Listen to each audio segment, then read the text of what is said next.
The Richest Man in Babylon is a timeless classic that reveals the secrets of financial prosperity. Posted by George S. Clason, published in 1926, this captivating book transcends time and place, offering wisdom applicable to anyone seeking financial security and abundance. Forward. Our prosperity as a nation depends upon the personal financial prosperity of each of us as individuals. This book deals with the personal successes of each of us. Success means accomplishments as the result of our own efforts and abilities. Proper preparation is the key to our success. Our acts can be no wiser than our thoughts. Our thinking can be no wiser than our understanding. This book of cures for lean purses has been termed a guide to financial understanding. That, indeed, is its purpose: to offer those who are ambitious for financial success an insight which will aid them to acquire money, to keep money, and to make their surpluses earn more money.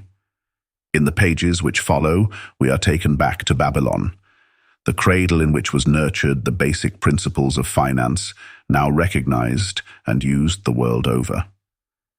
To new readers, the author is happy to extend the wish that its pages may contain for them the same inspiration for growing bank accounts, greater financial successes, and the solution of difficult personal financial problems so enthusiastically reported by readers from coast to coast. To the business executives who have distributed these tales in such generous quantities to friends, relatives, employees, and associates, the author takes this opportunity to express his gratitude. No endorsement could be higher than that of practical men who appreciate its teachings because they themselves have worked up to important successes by applying the very principles it advocates. Babylon became the wealthiest city of the ancient world because its citizens were the richest people of their time. They appreciated the value of money. They practiced sound financial principles in acquiring money, keeping money, and making their money earn more money. They provided for themselves what we all desire: incomes for the future. An historical sketch of Babylon. In the pages of history, there lives no city more glamorous than Babylon. Its very name conjures visions of wealth and splendor. Its treasures of gold and jewels were fabulous. One naturally pictures such a wealthy city as located in a suitable setting of tropical luxury, surrounded by rich natural resources of forests and mines. Such was not the case. It was located beside the Euphrates River, in a flat, arid valley. It had no forests, no mines, not even stone for building. It was not even located upon a natural trade route. The rainfall was insufficient to raise crops. Babylon is an outstanding example of man's ability to achieve great objectives using whatever means are at his disposal. All of the resources supporting this large city were man-developed. All of its riches were man-made. Babylon possessed just two natural resources: a fertile soil and water in the river. With one of the greatest engineering accomplishments of this or any other day, Babylonian engineers diverted the waters from the river by means of dams and immense irrigation canals. Far out across that arid valley went these canals to pour the life-giving waters over the fertile soil.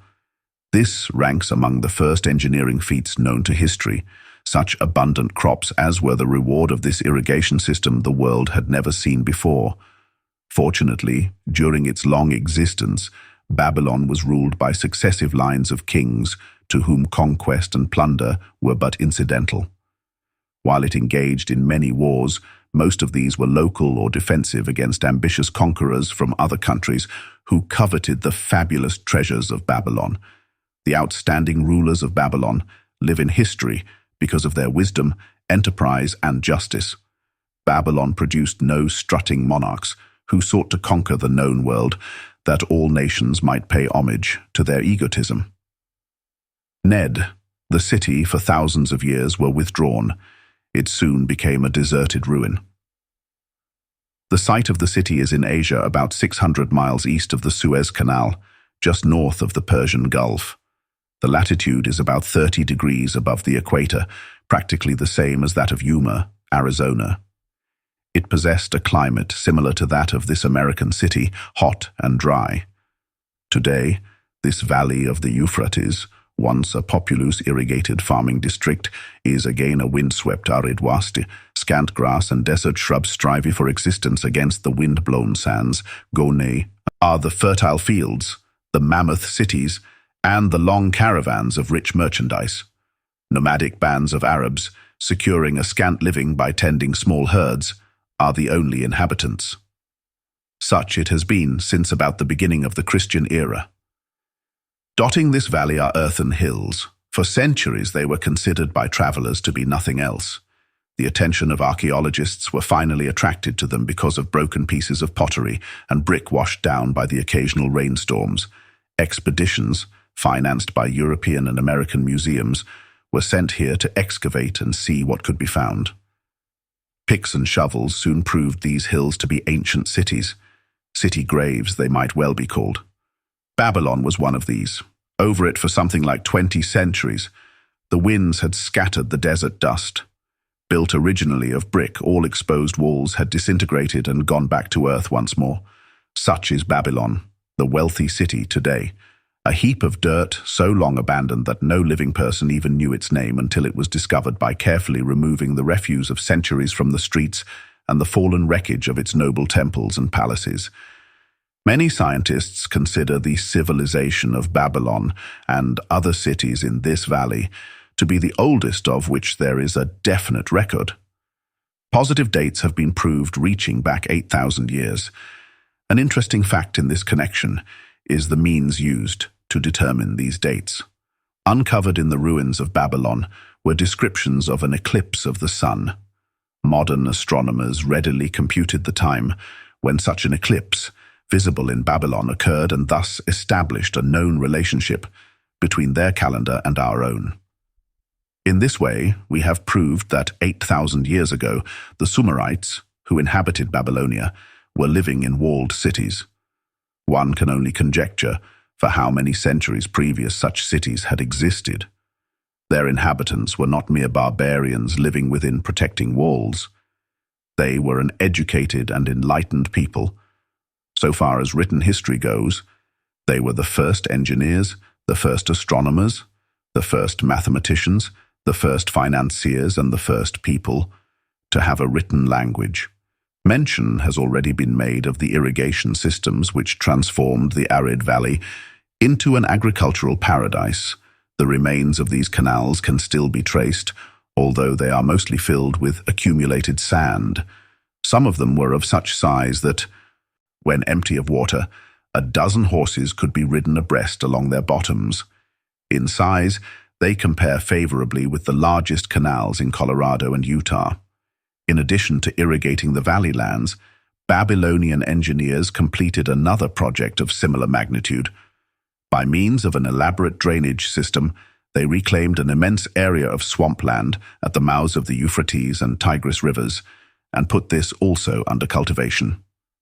Herodotus, the Greek traveler and historian, visited Babylon while it was in its prime, and has given us the only known description by an outsider. His writings give a graphic description of the city and some of the unusual customs of its people. He mentions the remarkable fertility of the soil and the bountiful harvest of wheat and barley which they produced. The glory of Babylon has faded, but its wisdom has been preserved for us. For this we are indebted to their form of records. In that distant day, the use of paper had not been invented. Instead, they laboriously engraved their writing upon tablets of moist clay. When completed, these were baked and became hard tile. In size, they were about 6 by 8 inches and an inch in thickness. These clay tablets, as they are commonly called, were used much as we use modern forms of writing. Upon them were engraved legends, poetry, history, transcriptions of royal decrees, the laws of the land, titles to property, promissory notes, and even letters which were dispatched by messengers to distant cities. From these clay tablets we are permitted an insight into the intimate, personal affairs of the people. For example, one tablet, evidently from the records of a country's storekeeper, relates that, upon the given date, a certain named customer brought in a cow and exchanged it for 7 sacks of wheat, 3 being delivered at the time, and the other 4 to await the customer's pleasure. Safely buried in the wrecked cities, archaeologists have recovered entire libraries of these tablets, hundreds of thousands of them. One of the outstanding wonders of Babylon was the immense walls surrounding the city. The ancients ranked them with the Great Pyramid of Egypt as belonging to the 7 wonders of the world. Queen Semiramis is credited with having erected the first walls during the early history of the city. Modern excavators have been unable to find any trace of the original walls, nor is their exact height known. From mention made by early writers, it is estimated they were about 50 to 60 feet high, faced on the outer side with burnt brick, and further protected by a deep moat of water. The later and more famous walls were started about 600 years before the time of Christ by King Nabopolassar. Upon such a gigantic scale did he plan the rebuilding, he did not live to see the work finished. This was left to his son, Nebuchadnezzar, whose name is familiar in biblical history. The height and length of these later walls staggers belief. They are reported upon reliable authority to have been about 160 feet high, the equivalent of the height of a modern 15-story office building. The total length is estimated as between 9 and 11 miles. So wide was the top that a 6-horse chariot could be driven around them. Of this tremendous structure, little now remains except portions of the foundations and the moat. In addition to the ravages of the elements, the Arabs completed the destruction by quarrying the brick for building purposes elsewhere. Against the walls of Babylon marched, in turn, the victorious armies of almost every conqueror of that age of wars of conquest. A host of kings laid siege to Babylon, but always in vain. Invading armies of that day were not to be considered lightly. Historians speak of such units as 10,000 horsemen, 25,000 chariots, 1,200 regiments of foot soldiers with 1,000 men to the regiment. Often 2 or 3 years of preparation would be required to assemble war materials and depots of food along the proposed line of march. The city of Babylon was organized much like a modern city. There were streets and shops. Peddlers offered their wares through residential districts. Priests officiated in magnificent temples. Within the city was an inner enclosure for the royal palaces. The walls about this were said to have been higher than those about the city. The Babylonians were skilled in the arts. These included sculpture, painting, weaving, gold-working, and the manufacture of metal weapons and agricultural implements. Their jewelers created most artistic jewelry. Many samples have been recovered from the graves of its wealthy citizens and are now on exhibition in the leading museums of the world.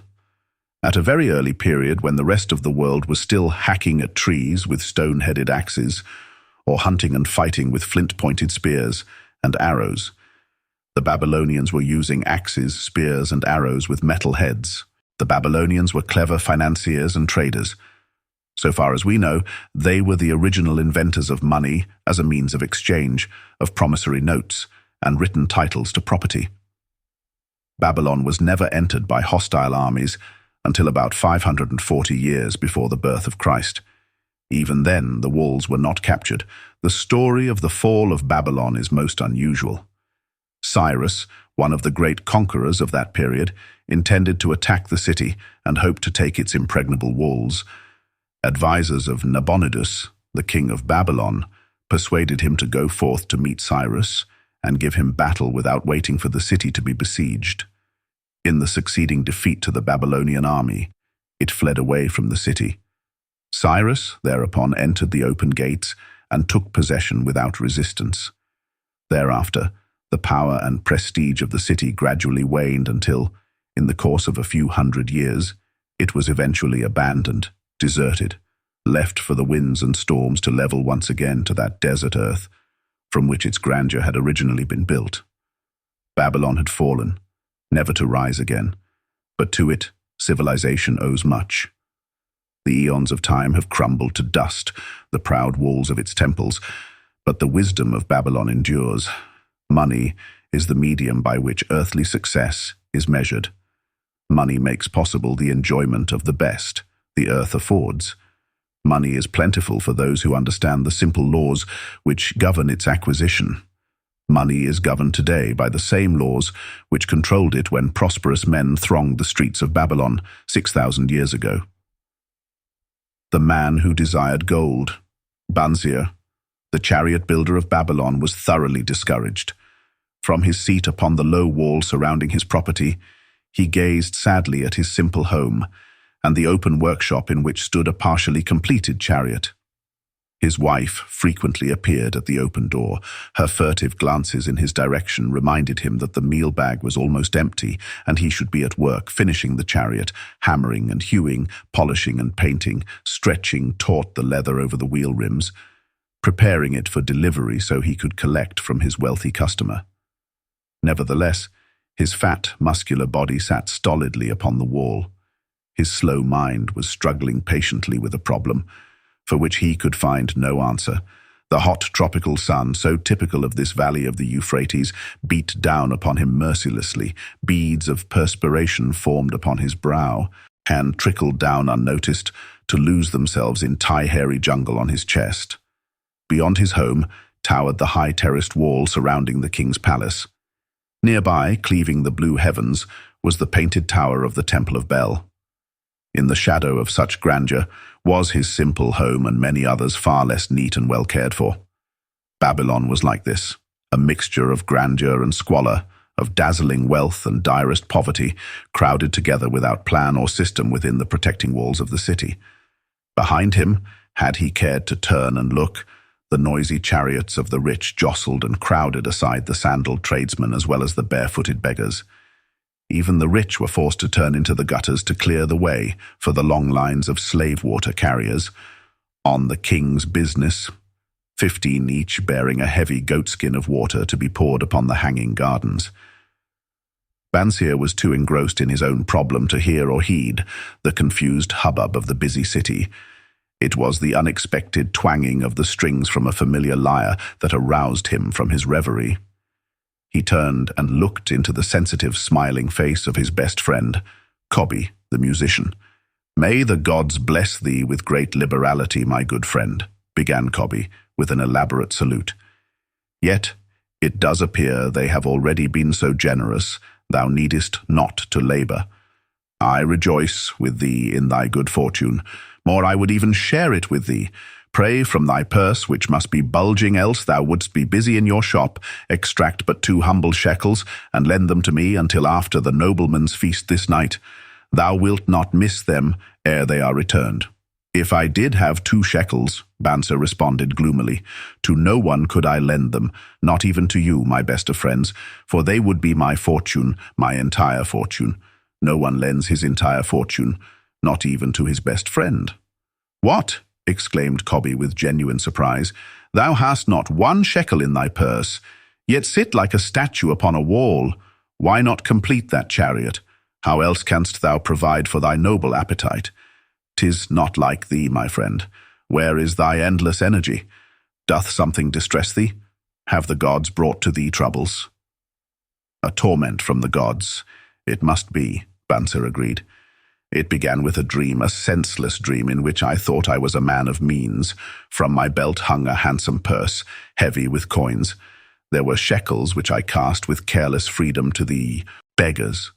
There were pieces of silver with which I did buy finery for my wife, and whatever I did desire for myself. There were pieces of gold, which made me feel assured of the future and unafraid to spend the silver. A glorious feeling of contentment was within me. You would not have known me for thy hard-working friend, nor wouldst have known my wife, so free from wrinkles was her face, and shining with happiness. She was again the smiling maiden of our early married days."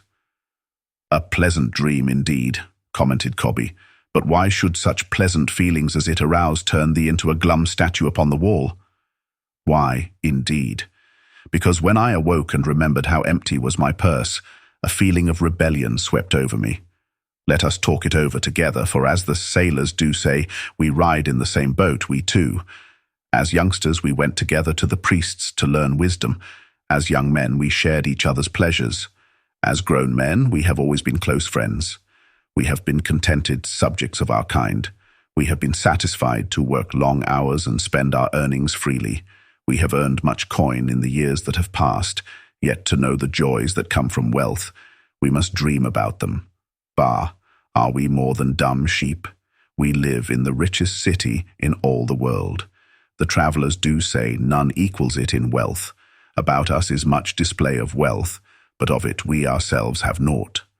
After half a lifetime of hard labour, thou, my best of friends, hast an empty purse and sayest to me, may I borrow such a trifle as 2 shekels until after the nobleman's feast this night?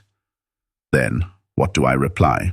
Do I say, here is my purse, its contents will I gladly share? No, I admit that my purse is as empty as thine. What is the matter? Why cannot we acquire silver and gold, more than enough for food and robes? Consider also our sons, Bansir continued. Are they not 17 following in the footsteps of their fathers? Need they and their families and their sons' families live all their lives in the midst of such treasurers of gold, and yet, like us, be content to banquet upon sour goat's milk and porridge? Never, in all the years of our friendship, didst thou talk like this before, Bansir. Kobi was puzzled. Never in all those years did I think like this before. From early dawn until darkness stopped me, I have laboured to build the finest chariots any man could make, soft-heartedly hoping someday the gods would recognize my worthy deeds and bestow upon me great prosperity. This they have never done. At last I realize this they will never do. Therefore my heart is sad. I wish to be a man of means. I wish to own lands and cattle, to have fine robes and coins in my purse. I am willing to work for these things with all the strength in my back, with all the skill in my hands, with all the cunning in my mind. But I wish my labours to be fairly rewarded. What is the matter with us? Again I ask you, why cannot we have our just share of the good things so plentiful for those who have the gold with which to buy them? Would I knew an answer, Kobi replied. No better than thou am I satisfied. My earnings from my lyre are quickly gone. Often must I plan and scheme that my family be not hungry. Also, within my breast is a deep longing for a lyre large enough that it may truly sing the strains of music that do surge through my mind. With such an instrument could I make music finer than even the king has heard before. Such a lyre thou shouldst have. No man in all Babylon could make it sing more sweetly, could make it sing so sweetly, not only the king but the gods themselves would be delighted. But how mayest thou secure it, while we both of us are as poor as the king's slaves? Listen to the bell. Here they come. He pointed to the long column of half-naked, sweating water-bearers plodding laboriously up the narrow street from the river. 5 abreast they marched, each bent under a heavy goatskin of water. A fine figure of a man, he who doth lead them. Kobi indicated the wearer of the bell who marched in front without a load. A prominent man in his own country, 'tis easy to see. There are many good figures in the line, Bansir agreed. As good men as we. Tall, blond men from the north, laughing black men from the south, little brown men from the nearer countries, all marching together from the river to the gardens, back and forth, day after day, year after year. Naught of happiness to look forward to, beds of straw upon which to sleep, hard grain porridge to eat. Pity the poor brutes, Kobi. Pity them, I do. Yet thou dost make me see how little better off are we free men though we call ourselves. That is truth, Kobi, unpleasant thought though it be. We do not wish to go on year after year living slavish lives, working, getting nowhere. Might we not find out how others acquire gold and do as they do? Kobi inquired. Perhaps there is some secret we might learn if we but sought from those who knew, replied Bansir thoughtfully. This very day, suggested Kobi, I did pass our old friend Arkad, riding in his golden chariot. This, I will say, he did not look over my humble head, as many in his station might consider his right. Instead, he did wave his hand that all onlookers might see him pay greetings, and bestow his smile of friendship upon Kobi, the musician. He is claimed to be the richest man in all Babylon, Bansier mused. So rich the king is said to seek his golden aid in affairs of the treasury, Kobi replied. So rich, Bansier interrupted. I fear if I should meet him in the darkness of the night, I should lay my hands upon his fat wallet. Nonsense, reproved Kobi. A man's wealth is not in the purse he carries. A fat purse quickly empties if there be no golden stream to refill it. Arkad has an income that constantly keeps his purse full no matter how liberally he spends. Income, that is the thing, ejaculated Bansier. I wish an income that will keep flowing into my purse, whether I sit upon the wall or travel to far lands. Arkad must know how a man can make an income for himself. Dost suppose it is something he could make clear to a mind as slow as mine? Methinks he did teach his knowledge to his son. No, Masir, Kobi responded. Did he not go to Nineveh and, so it is told at the inn, become, without aid from his father, one of the richest men in that city? Kobi, thou bringest to me a rare thought. A new light gleamed in Bansir's eyes. It costs nothing to ask wise advice from a good friend, and Arkad was always that. Never mind though our purses be as empty as the falcon's nest of a year ago. Let that not detain us. We are weary of being without gold in the midst of plenty. We wish to become men of means. Come, let us go to Arkad and ask how we also may acquire incomes for ourselves. Thou speakest with true inspiration, Bansier. Thou bringest to my mind a new understanding. Thou makest me to realize the reason why we have never found any measure of wealth. We never sought it. Thou hast labored patiently to build the staunchest chariots in Babylon. To that purpose was devoted your best endeavors. Therefore, at it thou didst succeed. I strove to become a skillful lyre player, and at it I did succeed. In those things toward which we exerted our best endeavors, we succeeded. The gods were content to let us continue thus. Now, at last, we see a light, bright like that from the rising sun. It bideth us to learn more that we may prosper more. With a new understanding we shall find honorable ways to accomplish our desires. Let us go to Arkad this very day, Bansier urged. Also let us ask other friends of our boyhood days who have fared no better than ourselves to join us that they too may share in his wisdom. Thou wert ever thus thoughtful of thy friends, Bansier. Therefore hast thou many friends. It shall be as thou sayest. We go this day and take them with us. The richest man in Babylon. In old Babylon there once lived a certain very rich man named Arkad. Far and wide he was famed for his great wealth. Also was befamed for his liberality. He was generous in his charities. He was generous with his family. He was liberal in his own expenses. But nevertheless, each year his wealth increased more rapidly than he spent it. And there were certain friends of younger days who came to him and said, "You, Arkad, are more fortunate than we. You have become the richest man in all Babylon, while we struggle for existence. You can wear the finest garments, and you can enjoy the rarest foods, while we must be content if we can clothe our families in raiment that is presentable and feed them as best we can. Yet once we were equal. We studied under the same master.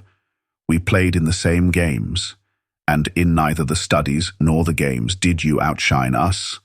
And in the years since, you have been no more an honorable citizen than we, nor have you worked harder or more faithfully, insofar as we can judge. Why then should a fickle fate single you out to enjoy all the good things of life and ignore us who are equally deserving?" Thereupon Arkad remonstrated with them, saying, "If you have not acquired more than a bare existence in the years since we were youths, it is because you either have failed to learn the laws that govern the building of wealth, or else you do not observe them. Fickle fate is a vicious goddess who brings no permanent good to anyone.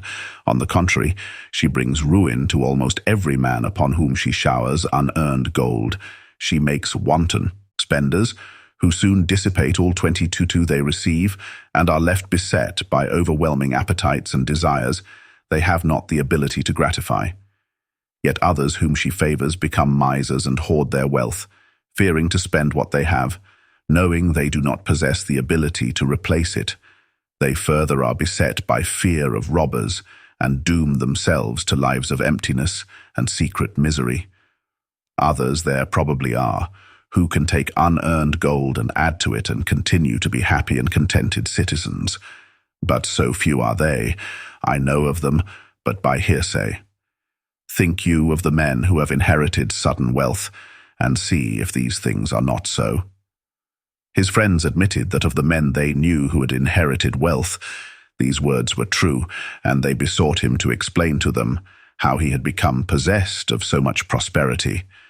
So he continued, "In my youth I looked about me and saw all the good things there were to bring happiness and contentment, and I realized that wealth increased the potency of all these.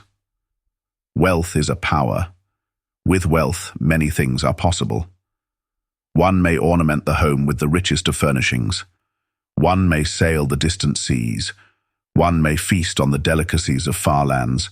One may buy the ornaments of the gold worker and the stone polisher. One may even build mighty temples for the gods. One may do all these things and many others, in which there is delight for the senses and gratification for the soul." And when I realized all this, I decided to myself that I would claim my share of the good things of life. I would not be one of those who stand afar off, enviously watching others enjoy. I would not be content to clothe myself in the cheapest raiment that looked respectable. I would not be satisfied with the lot of a poor man. On the contrary, I would make myself a guest at this banquet of good things. Being, as you know, the son of a humble merchant, one of a large family with no hope of an inheritance, and not being endowed, as you have so frankly said, with superior powers or wisdom, I decided that if I was to achieve what I desired, time and study would be required. As for time, all men have it in abundance. You, each of you, have let slip by sufficient time to have made yourselves wealthy. Yet, you admit, you have nothing to show except your good families, of which you can be justly proud. As for study, did not our wise teacher teach us that learning was of two kinds, the one kind being the things we learned and knew, and the other being the training that taught us how to find out what we did not know? Therefore did I decide to find out how one might accumulate wealth, and when I had found out, to make this my task, and do it well.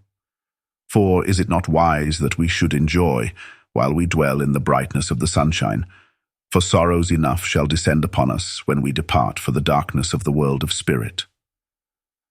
I found employment as a scribe in the Hall of Records, and long hours each day I labored upon the clay tablets. Week after week and month after month I labored, yet for my 24 earnings I had naught to show. Food and clothing and penance to the gods and other things of which I could remember not what, absorbed all my earnings. But my determination did not leave me. And one day Algamish, the moneylender, came to the house of the city master and ordered a copy of the 9th law, and he said to me, "I must have this in 2 days, and if the task is done by that time, 2 coppers will I give to thee." So I labored hard, but the law was long, and when Algamish returned, the task was unfinished. He was angry, and had I been his slave, he would have beaten me. But knowing the city master would not permit him to injure me, I was unafraid, so I said to him, "Algamish, you are a very rich man. Tell me how I may also become rich, and all night I will carve upon the clay, and when the sun rises it shall be completed." He smiled at me and replied, "You are a forward knave, but we will call it a bargain." All that night I carved, though my back pained, and the smell of the wick made my head ache until my eyes could hardly see. But when he returned at sunup, the tablets were complete. "Now," I said, "tell me what you promised." "You have fulfilled your part of our bargain, my son," he said to me kindly, "and I am ready to fulfill mine. I will tell you these things you wish to know because I am becoming an old man, and an old tongue loves to wag. And when youth comes to age for advice, he receives the wisdom of years. But too often does youth think that age knows only the wisdom of days that are gone, and therefore profits not. But remember this, The sun that shines today is the sun that shone when thy father was born, and will still be shining when thy last grandchild shall pass into the darkness. The thoughts of youth, he continued, are bright lights that shine forth like the meteors that oft make brilliant the sky. But the wisdom of age is like the fixed stars that shine so unchanged that the sailor may depend upon them to steer his course. Mark you well my words, for if you do not, you will fail to grasp the truth that I will tell you, and you will think that your night's work has been in vain. Then he looked at me shrewdly from under his shaggy brows and said in a low, forceful tone, I found the road to wealth when I decided that a part of all I earned was mine to keep. And so will you. Then he continued to look at me with a glance that I could feel pierce me, but said no more. Is that all? I asked. That was sufficient to change the heart of a sheep herder into the heart of a money lender, he replied. But all I earn is mine to keep, is it not? I demanded. Far from it, he replied. Do you not pay the garment maker? Do you not pay the sandal maker? Do you not pay for the things you eat? Can you live in Babylon without spending? What have you to show for your earnings of the past mouth? What for the past year, fool? You pay to everyone but yourself. Dullard, you labor for others. As well be a slave and work for what your master gives you to eat and wear. If you did keep for yourself 1/10 of all 26 you earn, how much would you have in 10 years? My knowledge of the numbers did not forsake me, and I answered, as much as I earn in 1 year. You speak but half the truth, he retorted. Every gold piece you save is a slave to work for you. Every copper it earns is its child that also can earn for you. If you would become wealthy, then what you save must earn, and its children must earn, that all may help to give to you the abundance you crave. You think I cheat you for your long night's work, he continued, but I am paying you 1,000 times over if you have the intelligence to grasp the truth I offer you. A part of all you earn is yours to keep. It should be not less than 1/10, no matter how little you earn. It can be as much more as you can afford. Pay yourself first. Do not buy from the clothes maker and the sandal maker more than you can pay out of the rest, and still have enough for food and charity and penance to the gods. Wealth, like a tree, grows from a tiny seed. The first copper you save is the seed from which your tree of wealth shall grow. The sooner you plant that seed, the sooner shall the tree grow, and the more faithfully you nourish and water that tree with consistent savings, the sooner may you bask in contentment beneath its shade. So saying, he took his tablets and went away. I thought much about what he had said to me, and it seemed reasonable, so I decided that I would try it. Each time I was paid, I took one from each 10 pieces of copper and hid it away. And strange as it may seem, I was no shorter of funds than before. I noticed little difference as I managed to get along without it, but often I was tempted, as my hoard began to grow, to spend it for some of the good things the merchants displayed, brought by camels and ships from the land of the Phoenicians. But I wisely refrained. A 12th month after Algamish had gone, he again returned and said to me, Son, have you paid to yourself not less than 1/10 of all you have earned for the past year? I answered proudly, Yes, master, I have. That is good, he answered, beaming upon me. And what have you done with it? I have given it to Asmur, the brickmaker, who told me he was traveling over the far seas, and in Tyre he would buy for me the rare jewels of the Phoenicians. When he returns, we shall sell these at high prices and divide the earnings. Every fool must learn, he growled, but why trust the knowledge of a brickmaker about jewels? Would you go to the bread maker to inquire about the stars? No, by my tunic, you would go to the astrologer, if you had power to think. Your savings are gone, youth, you have jerked your wealth tree up by the roots. But plant another, try again. And next time, if you would have advice about jewels, go to the jewel merchant. If you would know the truth about sheep, go to the herdsman. Advice is one thing that is freely given away, But watch that you take only what is worth having. He who takes advice about his savings from one who is inexperienced in such matters shall pay with his savings for proving the falsity of their opinions." Saying this, he went away, and it was as he said, for the Phoenicians are scoundrels and sold to Asmur worthless bits of glass that looked like 28 gems.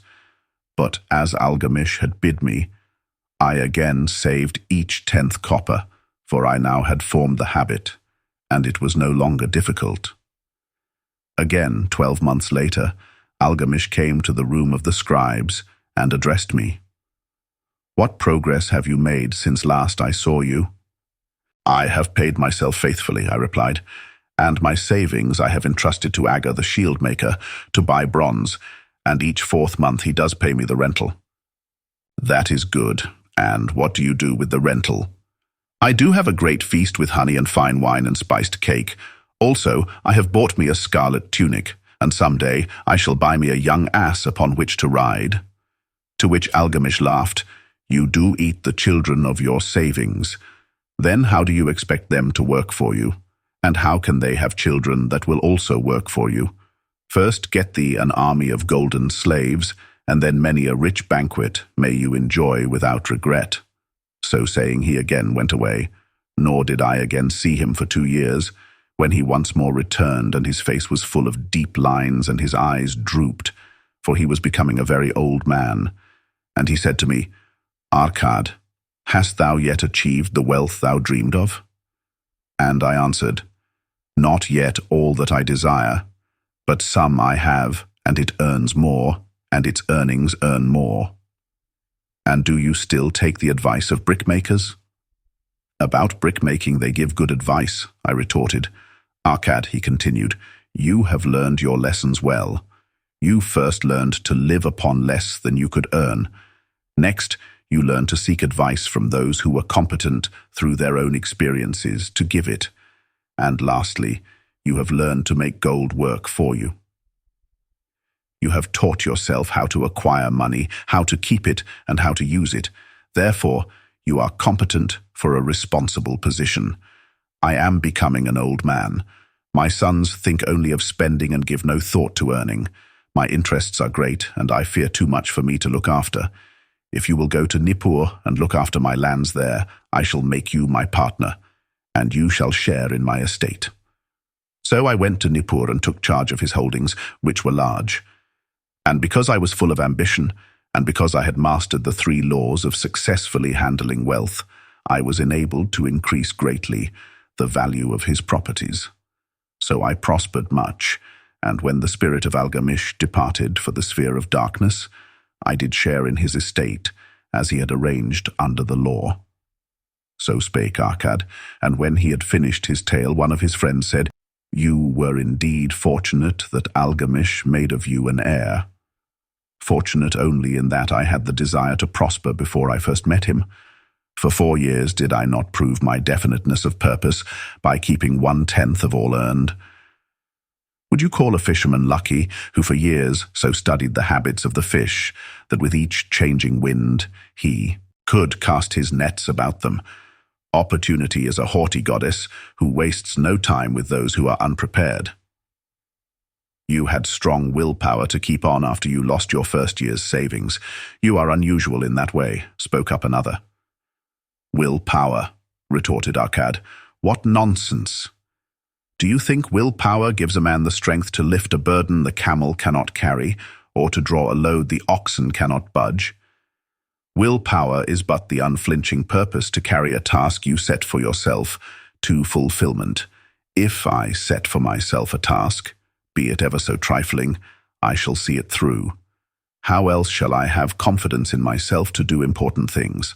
Should I say to myself, for 100 days, as I walk across the bridge into the city, I will pick from the road a pebble and cast it into the stream? I would do it. If on the 7th day I passed by without remembering, I would not say to myself, tomorrow I will cast 2 pebbles, which will do as well. Instead, I would retrace my steps and cast the pebble. Nor on the 20th day would I say to myself, Arkad, this is useless. What does it avail you to cast a pebble every day? Throw in a handful and be done with it. No, I would not say that, nor do it. When I set a task for myself, I complete it. Therefore, I am careful not to start difficult and impractical tasks, because I love leisure. And then another friend spoke up and said, if what you tell is true, and it does seem, as you have said, reasonable, then being so simple, if all men did it, there would not be enough wealth to go around. Wealth grows wherever men exert energy, Arkad replied. If a rich man builds him a new palace, is the gold he pays out gone? No, the brickmaker has part of it, and the laborer has part of it, and the artist has part of it, and everyone who labors upon the house has part of it. Yet when the palace is completed, is it not worth all it cost? And is the ground upon which it stands not worth more because it is there? And is the ground that adjoins it not worth more because it is there? Wealth grows in magic ways. No man can prophesy the limit of it. Have not the Phoenicians built great cities on barren coasts with the wealth that comes from their ships of commerce on the seas? What then do you advise us to do that we also may become rich? Asked still another of his friends. The years have passed and we are no longer young men, and we have nothing put by. I advise that you take the wisdom of Algamish and say to yourselves, a part of all I earn is mine to keep. Say it in the morning when you first arise, say it at noon, say it at night, say it each hour of every day, say it to yourself until the words stand out like letters of fire across the sky. Impress yourself with the idea, fill yourself with the thought, then take whatever portion seems wise. Let it be not less than 1/10 and lay it by. Arrange your other expenditures to do this if necessary, but lay by that portion first. Soon you will realize what a rich feeling it is to own a treasure upon which you alone have claim. As it grows, it will stimulate you. A new joy of life will thrill you. Greater efforts will come to you to earn more, for of your increased earnings, will not the same percentage be also yours to keep?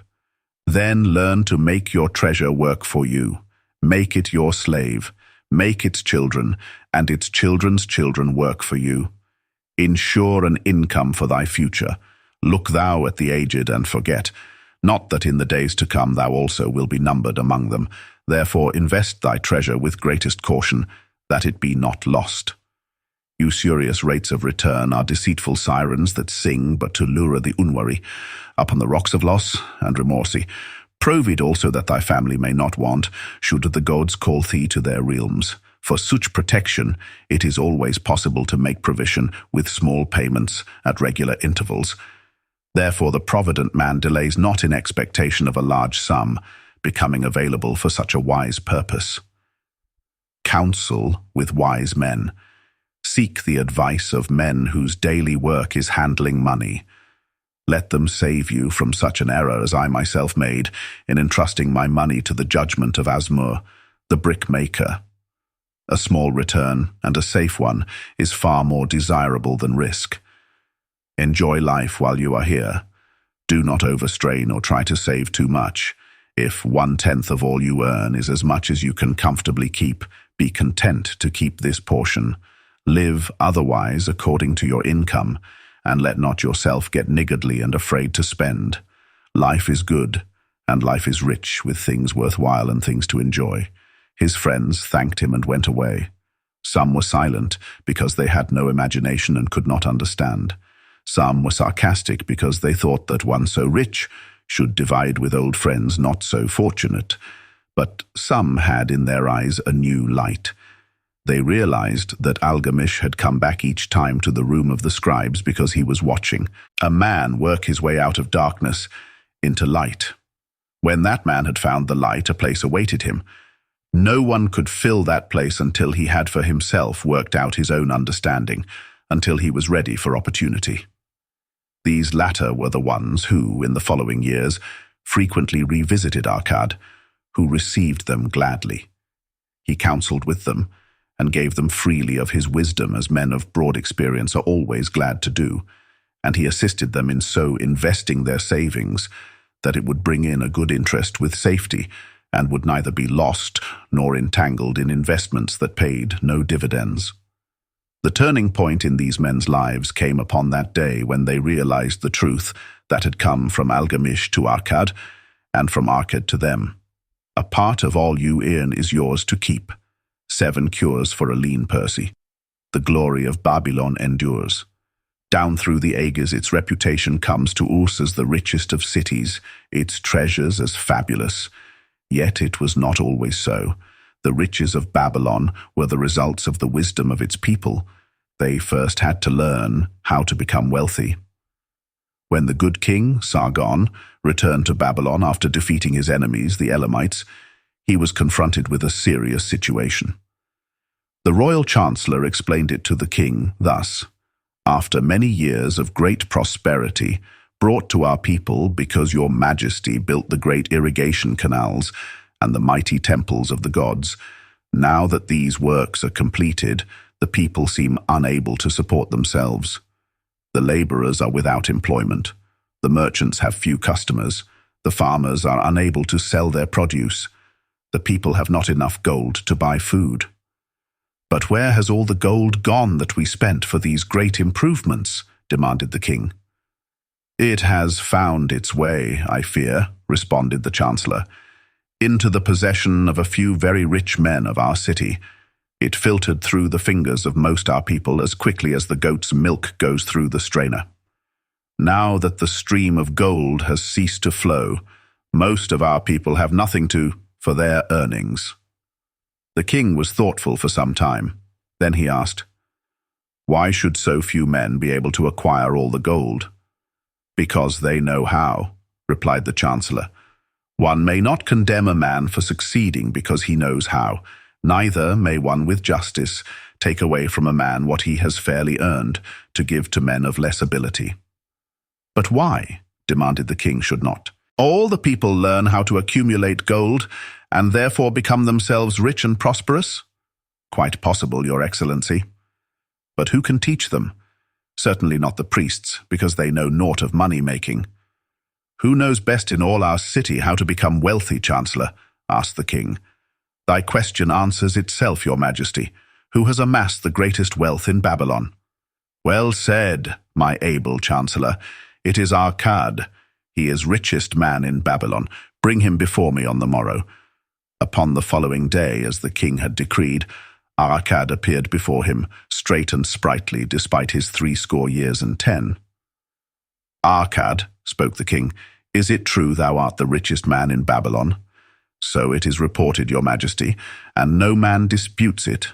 How becamest thou so wealthy?" "By taking advantage of opportunities available to all citizens of our good city." "Thou hadst nothing to start with?" "Only a great desire for wealth. Besides this, nothing."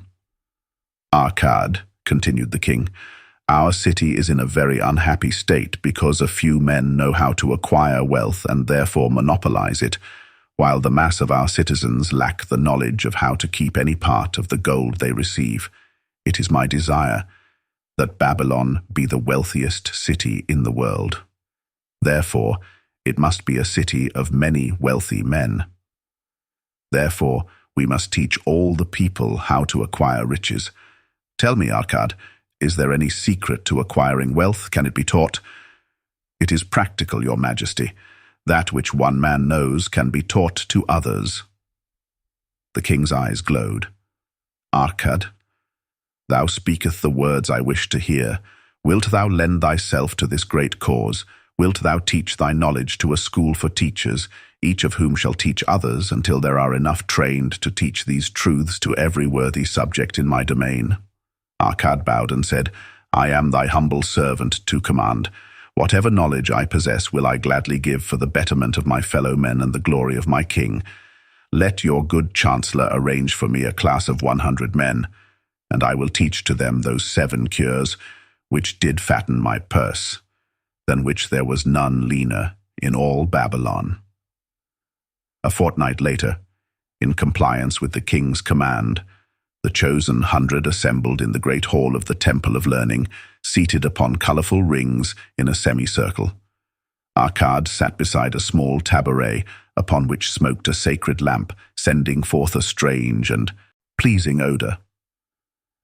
"Behold the richest man in Babylon," whispered a student, nudging his neighbor as Arkad arose. "He is but a man, even as the rest of us." "As a dutiful subject of our great king," Arkad began, "I stand before you in his service, because once I was a poor youth who did greatly desire gold, and because I found knowledge that enabled me to acquire it, he asks that I impart unto you my knowledge. I started my fortune in the humblest way. I had no advantage not enjoyed as fully by you and every citizen in Babylon. The first storehouse of my treasure was a well purse. I loathed its useless emptiness. I desired it be round and full, clinking with the sound of gold. Therefore, I sought every remedy for a lean purse. I found 7. To you who are assembled before me, shall I explain the 7 cures for a lean purse, which I do recommend to all men who desire much gold. Each day for 7 days will I explain to you one of the 7 remedies. Listen attentively to the knowledge that I will impart. Debate it with me. Discuss it among yourselves. Learn these lessons thoroughly, that ye may also plant in your own purse the seed of wealth. First must each of you start wisely to build a fortune of his own. Then wilt thou be competent, and only then to teach these truths to others. I shall teach to you in simple ways how to fatten your purses. This is the first step leading to the temple of wealth, and no man may climb who cannot plant his feet firmly upon the first step. We shall now consider the first cure. The first cure. Start thy purse to fattening. Arkad addressed a thoughtful man in the second row. "My good friend, at what craft workest thou?" "I," replied the man, "am a scribe and carve records upon the clay tablets. Even at such labor did I myself earn my first coppers. Therefore, thou hast the same opportunity to build a fortune." He spoke to a florid-faced man farther back. "Pray tell also, what dost thou to earn thy bread?" "I," responded this man, "am a meat butcher. I do buy the goats the farmers raise and kill them and sell the meat to the housewives and the hides to the sandal makers. Because thou dost also labor and earn, thou hast every advantage to succeed that I did possess." In this way did Arkad proceed to find out how each man labored to earn his living. When he had done questioning them, he said, "Now, my students, ye can see that there are many trades and labors at which men may earn coins. Each of the ways of earning is a stream of gold from which the worker doth divert by his labors a portion to his own purse. Therefore, into the purse of each of you flows a stream of coins, large or small, according to his ability. Is it not so?" Thereupon they agreed that it was so. "Then," continued Arkad, "if each of you desireth to build for himself a fortune, is it not wise to start by utilizing that source of wealth which he already has established?" To this, they agreed. Then Arkad turned to a humble man who had declared himself an egg merchant. "If thou select one of thy baskets, and put into it each morning 10 eggs, and take out from it each evening 9 eggs, what will eventually happen? It will become, in time, overflowing. Why? Because each day I put in 1 more egg than I take out." Arkad turned to the class with a smile. "Does any man here have a lean purse?" First they looked amused, then they laughed. Lastly, they waved their purses in jest. "All right," he continued, "now I shall tell thee the first remedy I learned to cure a lean purse. Do exactly as I have suggested to the egg merchant. For every 10 coins thou placest within thy purse, take out for use but 9. Thy purse will start to fatten at once, and its increasing weight will feel good in thy hand, and bring satisfaction to thy soul. Deride not what I say because of its simplicity. Truth is always simple. I told thee I would tell how built my fortune. This was my beginning. I too carried a lean purse, and cursed it because there was naught within to satisfy my desires. But when I began to take out from my purse but 9 parts of 10 I put in, it began to fatten. So will thine. Now I will tell a strange truth, the reason for which I know not.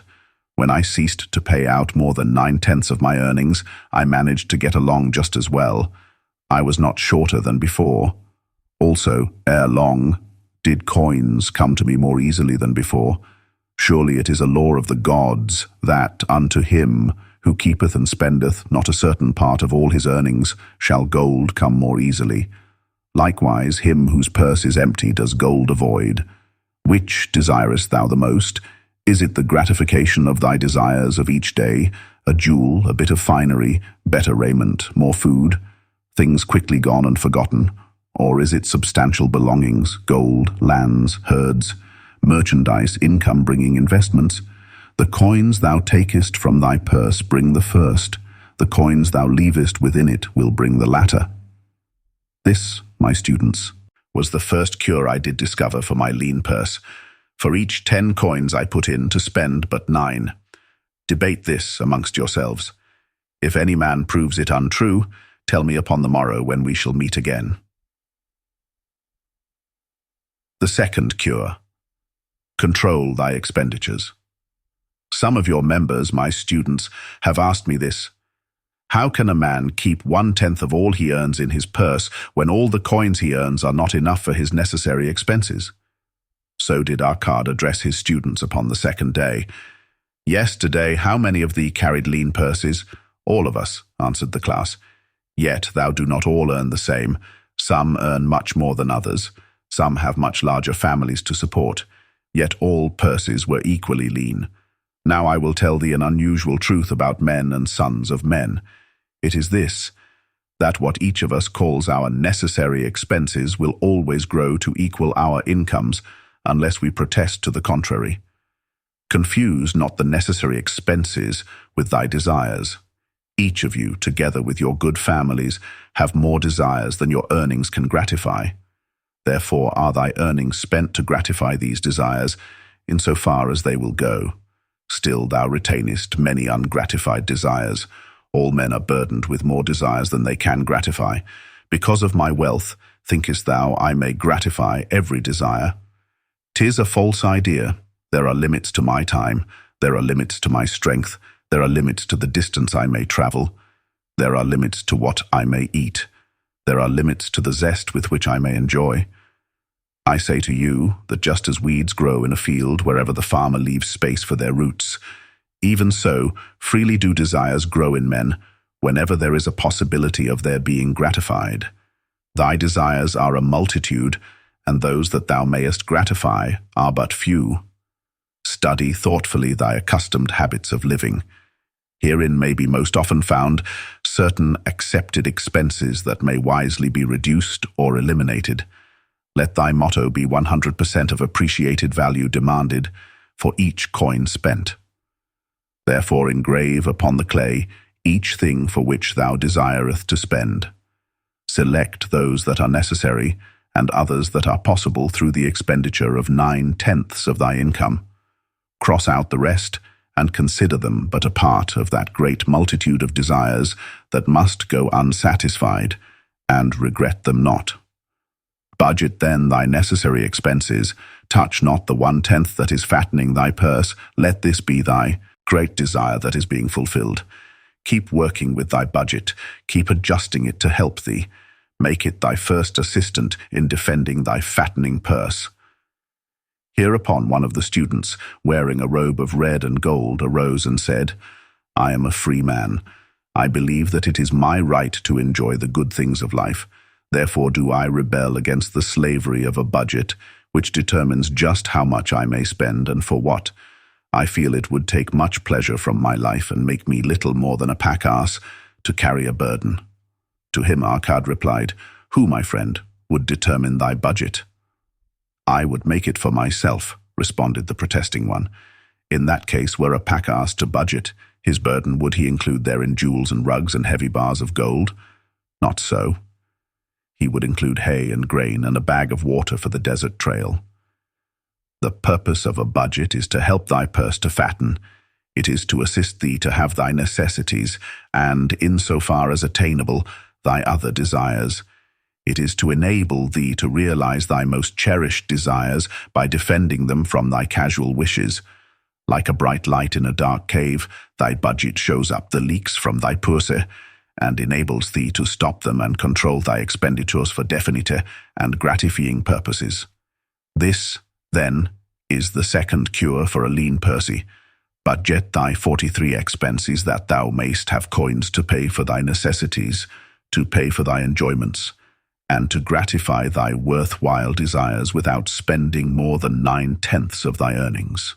The third cure, make your gold increase. Behold, thy lean purse is fattening. Thou hast disciplined thyself to leave therein 1/10 of all thou earneth. Thou hast controlled thy expenditures to protect thy growing treasure.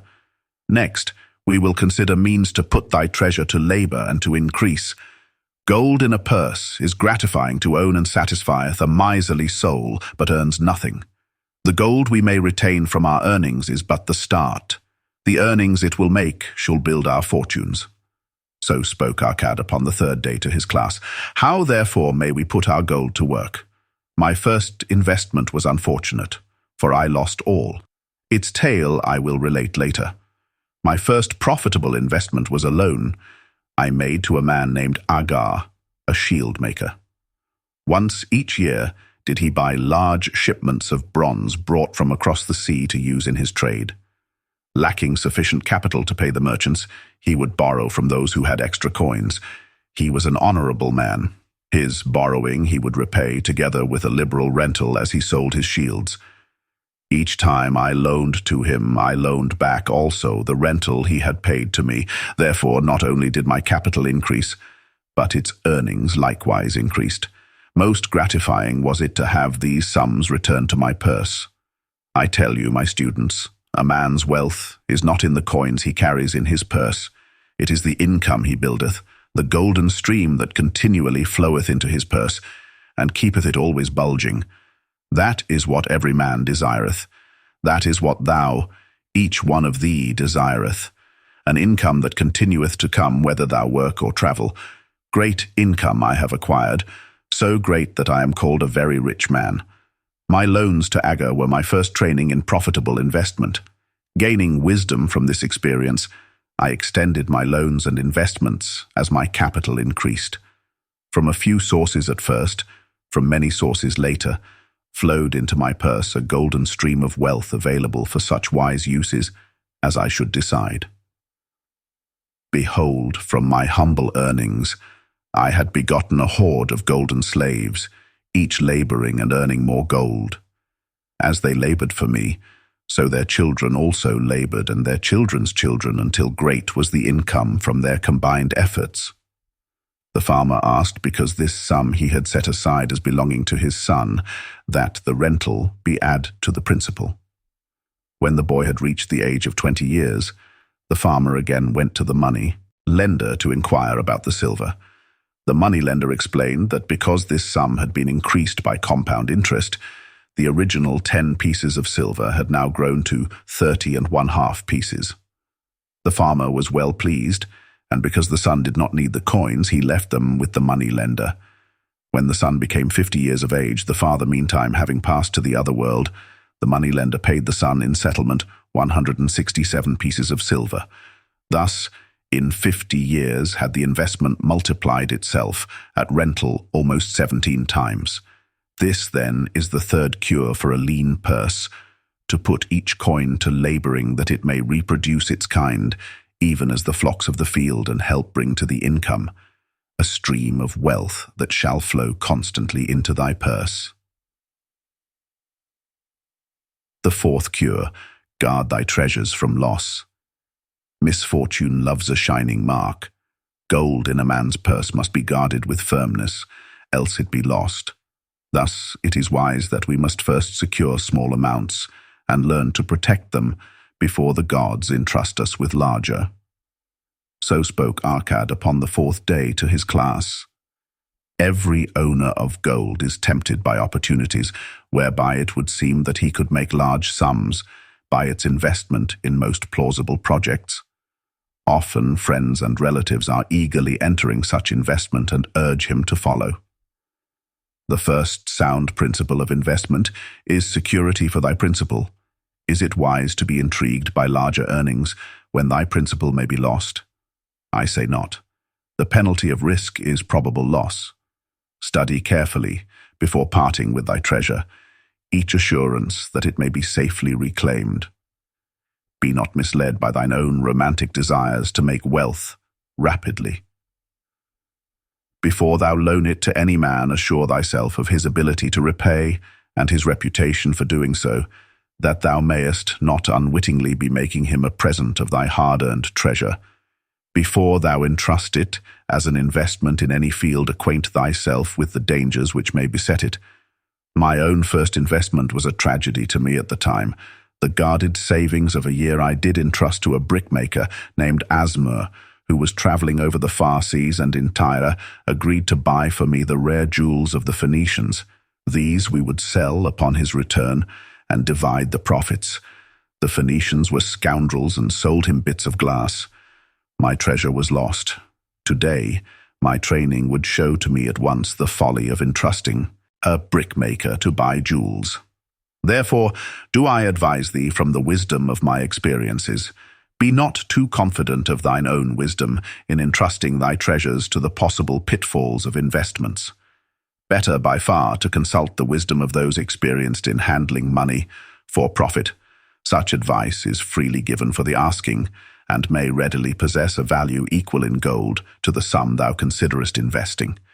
In truth, such is its actual value if it save thee from loss. The fifth cure: make of thy dwelling a profitable investment. If a man setteth aside 9 parts of his earnings upon which to live and enjoy life, and if any part of this 9 parts he can turn into a profitable investment without detriment to his well-being, then so much faster will his treasures grow. So spake Arkad to his class at their 5th lesson. All too many of our men of Babylon do raise their families in unseemly quarters. They do pay to exacting landlords liberal rentals for rooms where their wives have not a spot to raise the blooms that gladden a woman's heart, and their children have no place to play their games except in the unclean alleys.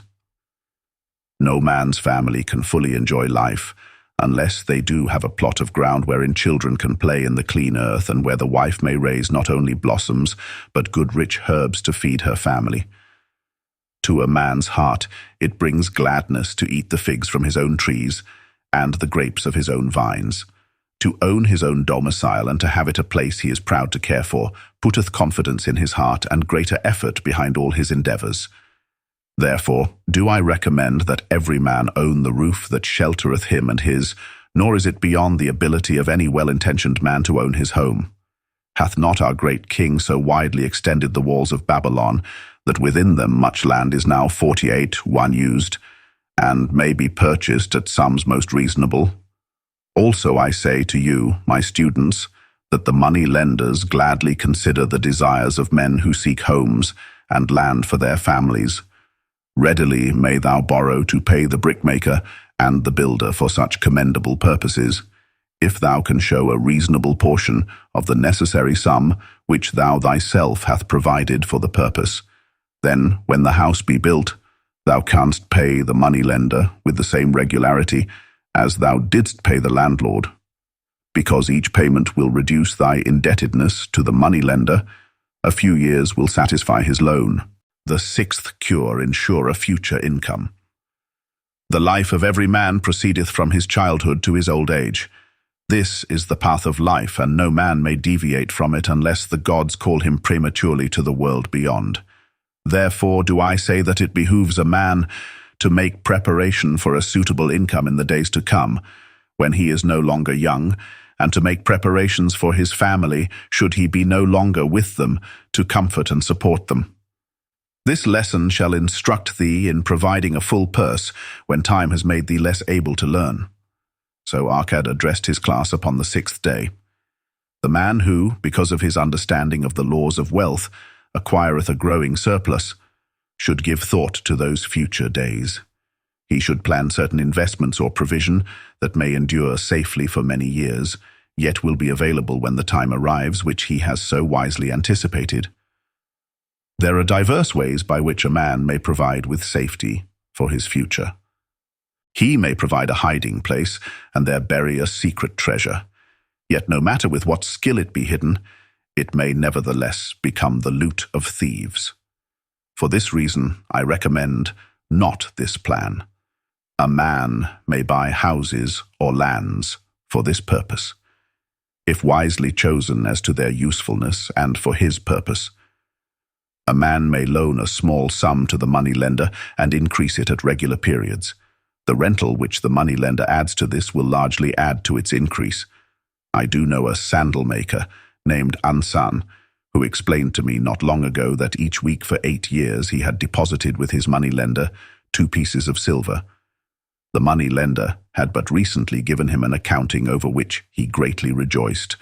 The total of his small deposits, with their rental at the customary rate of 1/4 their value for each 4 years, had now become 1,040 pieces of silver.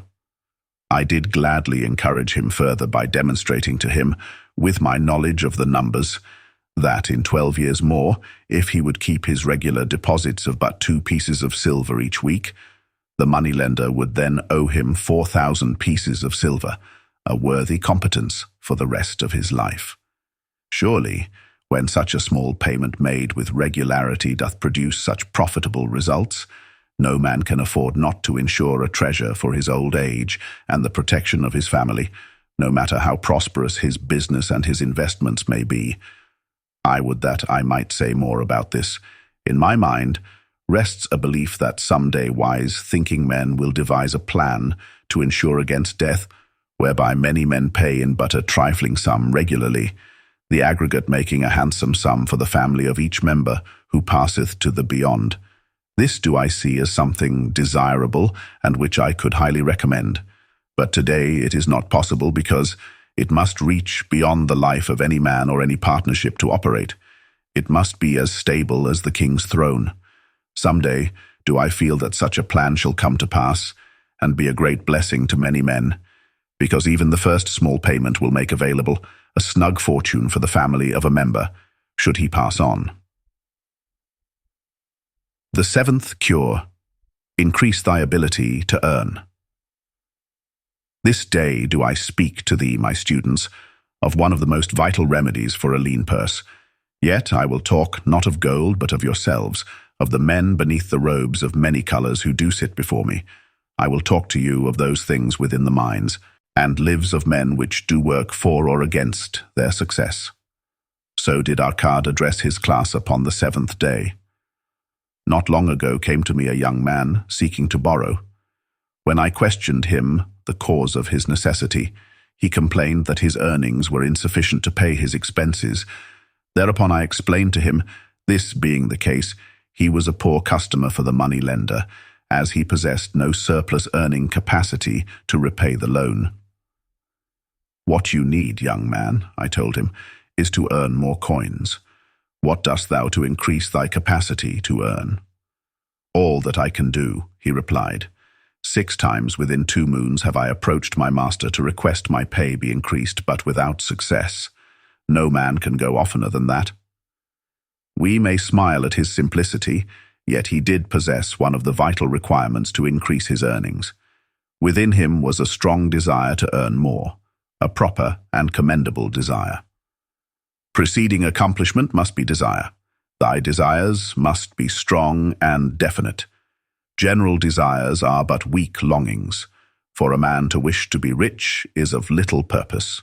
For a man to desire 5 pieces of gold is a tangible desire which he can press to fulfillment. After he has backed his desire for 5 pieces of gold, with strength of purpose to secure it, next he can find similar ways to obtain 10 pieces, and then 20 pieces, and later 1,000 pieces, and behold, he has become wealthy. In learning to secure his one definite small desire, he hath trained himself to secure a larger one. This is the process by which wealth is accumulated, first in small sums, then in larger ones as a man learns and becomes more capable. Desires must be simple and definite. They defeat their own purpose should they be too many, too confusing, or beyond a man's training to accomplish. As a man perfecteth himself in his calling, even so doth his ability to earn increase. In those days when I was a humble scribe, carving upon the clay for a few coppers each day, I observed that other workers did more than I, and were paid more. Therefore did I determine that I would be exceeded by none. Nor did it take long for me to discover the reason for their greater success. More interest in my work, more concentration upon my task, more persistence in my effort, and, behold, few men could carve more tablets in a day than I. With reasonable promptness, my increased skill was rewarded, nor was it necessary for me to go 6 times to my master to request recognition. The more of wisdom we know, the more we may earn. That man who seeks to learn more of his craft shall be richly rewarded. If he is an artisan, he may seek to learn the methods and the tools of those most skillful in the same line. If he laboureth at the law or at healing, he may consult and exchange knowledge with others of his calling. If he be a merchant, he may continually seek better goods that can be purchased at lower prices. Always do the affairs of man change and improve, because keen-minded men seek greater skill that they may better serve those upon whose patronage they depend. Therefore I urge all men to be in the front rank of progress, and not to stand still, lest they be left behind. Many things come to make a man's life rich with gainful experiences. Such things as the following a man must do if he respect himself. He must pay his debts with all the promptness within his power, not purchasing that for which he is unable to pay. He must take care of his family, that they may think and speak well of him. He must make a will of record that, in case the gods call him, proper and honourable division of his property be accomplished. He must have compassion upon those who are injured and smitten by misfortune, and aid them within reasonable limits. He must do deeds of thoughtfulness to those dear to him. Thus the 7th and last remedy for a lean purse is to cultivate thy own powers, to study and become wiser, to become more skillful, to so act as to respect thyself. Thereby shalt thou acquire confidence in thyself, to achieve thy carefully considered desires. These, then, are the 7 cures for a lean purse, which out of the experience of a long and successful life, I do urge for all men who desire wealth. There is more gold in Babylon, my students, than thou 54 dreamest of. There is abundance for all. Go thou forth and practice these truths, that thou mayest prosper and grow wealthy, as is thy right.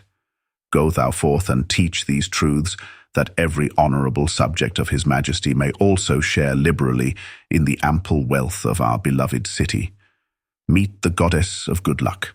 The desire to be lucky is universal. It was just as strong in the breasts of men 4,000 years ago in ancient Babylon as it is in the hearts of men today. We all hope to be favoured by the whimsical goddess of good luck. Is there some way we can meet her and attract not only her favourable attention but her generous favours? Is there a way to attract good luck? That is just what the men of ancient Babylon wished to know. It is exactly what they decided to find out. They were shrewd men and keen thinkers.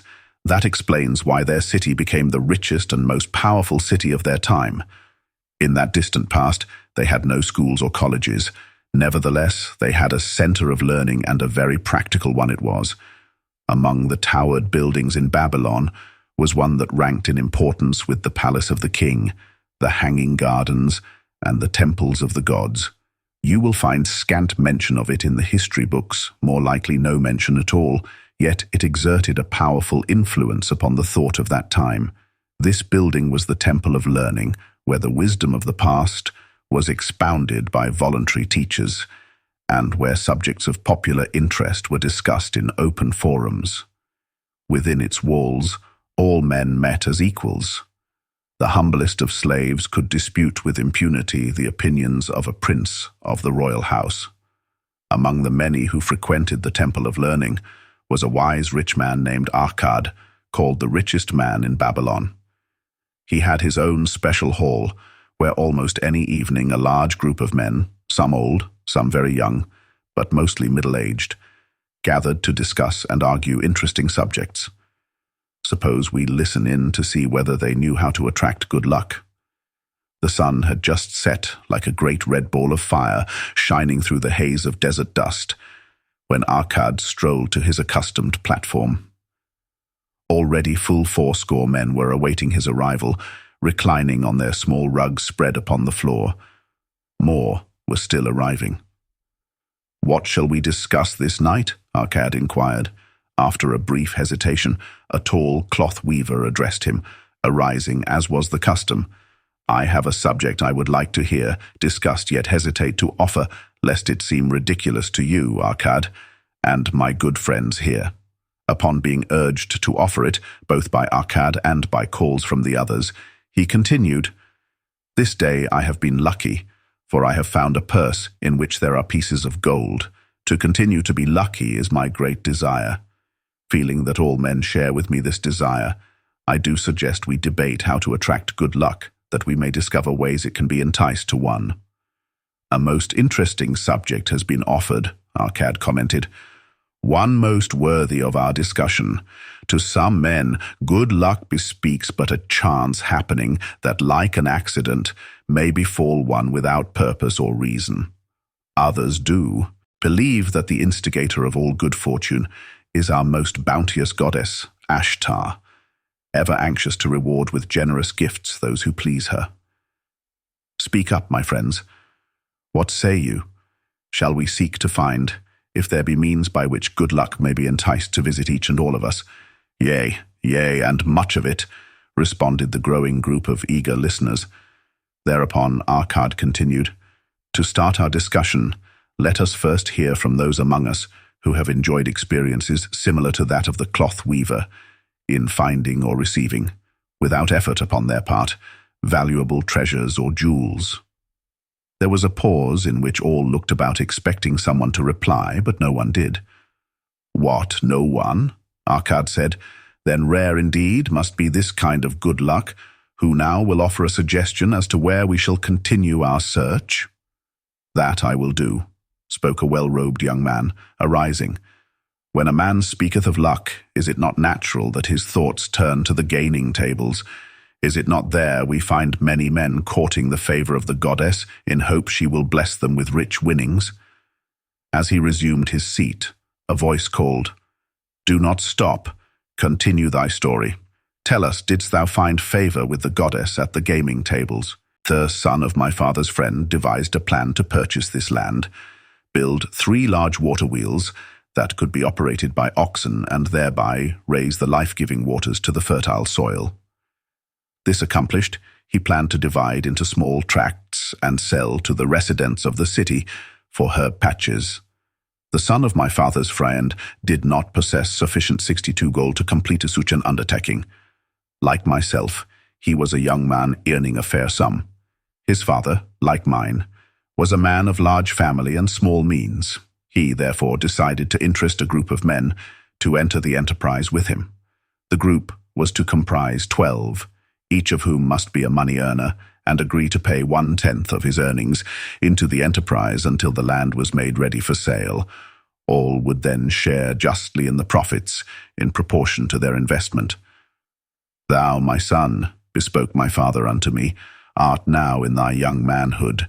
It is my deep desire that thou begin the building of a valuable estate for myself, that thou mayest become respected among men. I desire to see thou profit from a knowledge of the thoughtless mistakes of thy father." "This do I most ardently desire, my father," I replied. "Then this do I advise. Do what I should have done at thy age. From thy earnings keep out 1/10 to put into favorable investments. With this 1/10 of thy earnings and what it will also earn, thou canst, before thou art my age, accumulate for thyself a valuable estate." "Thy words are words of wisdom, my father.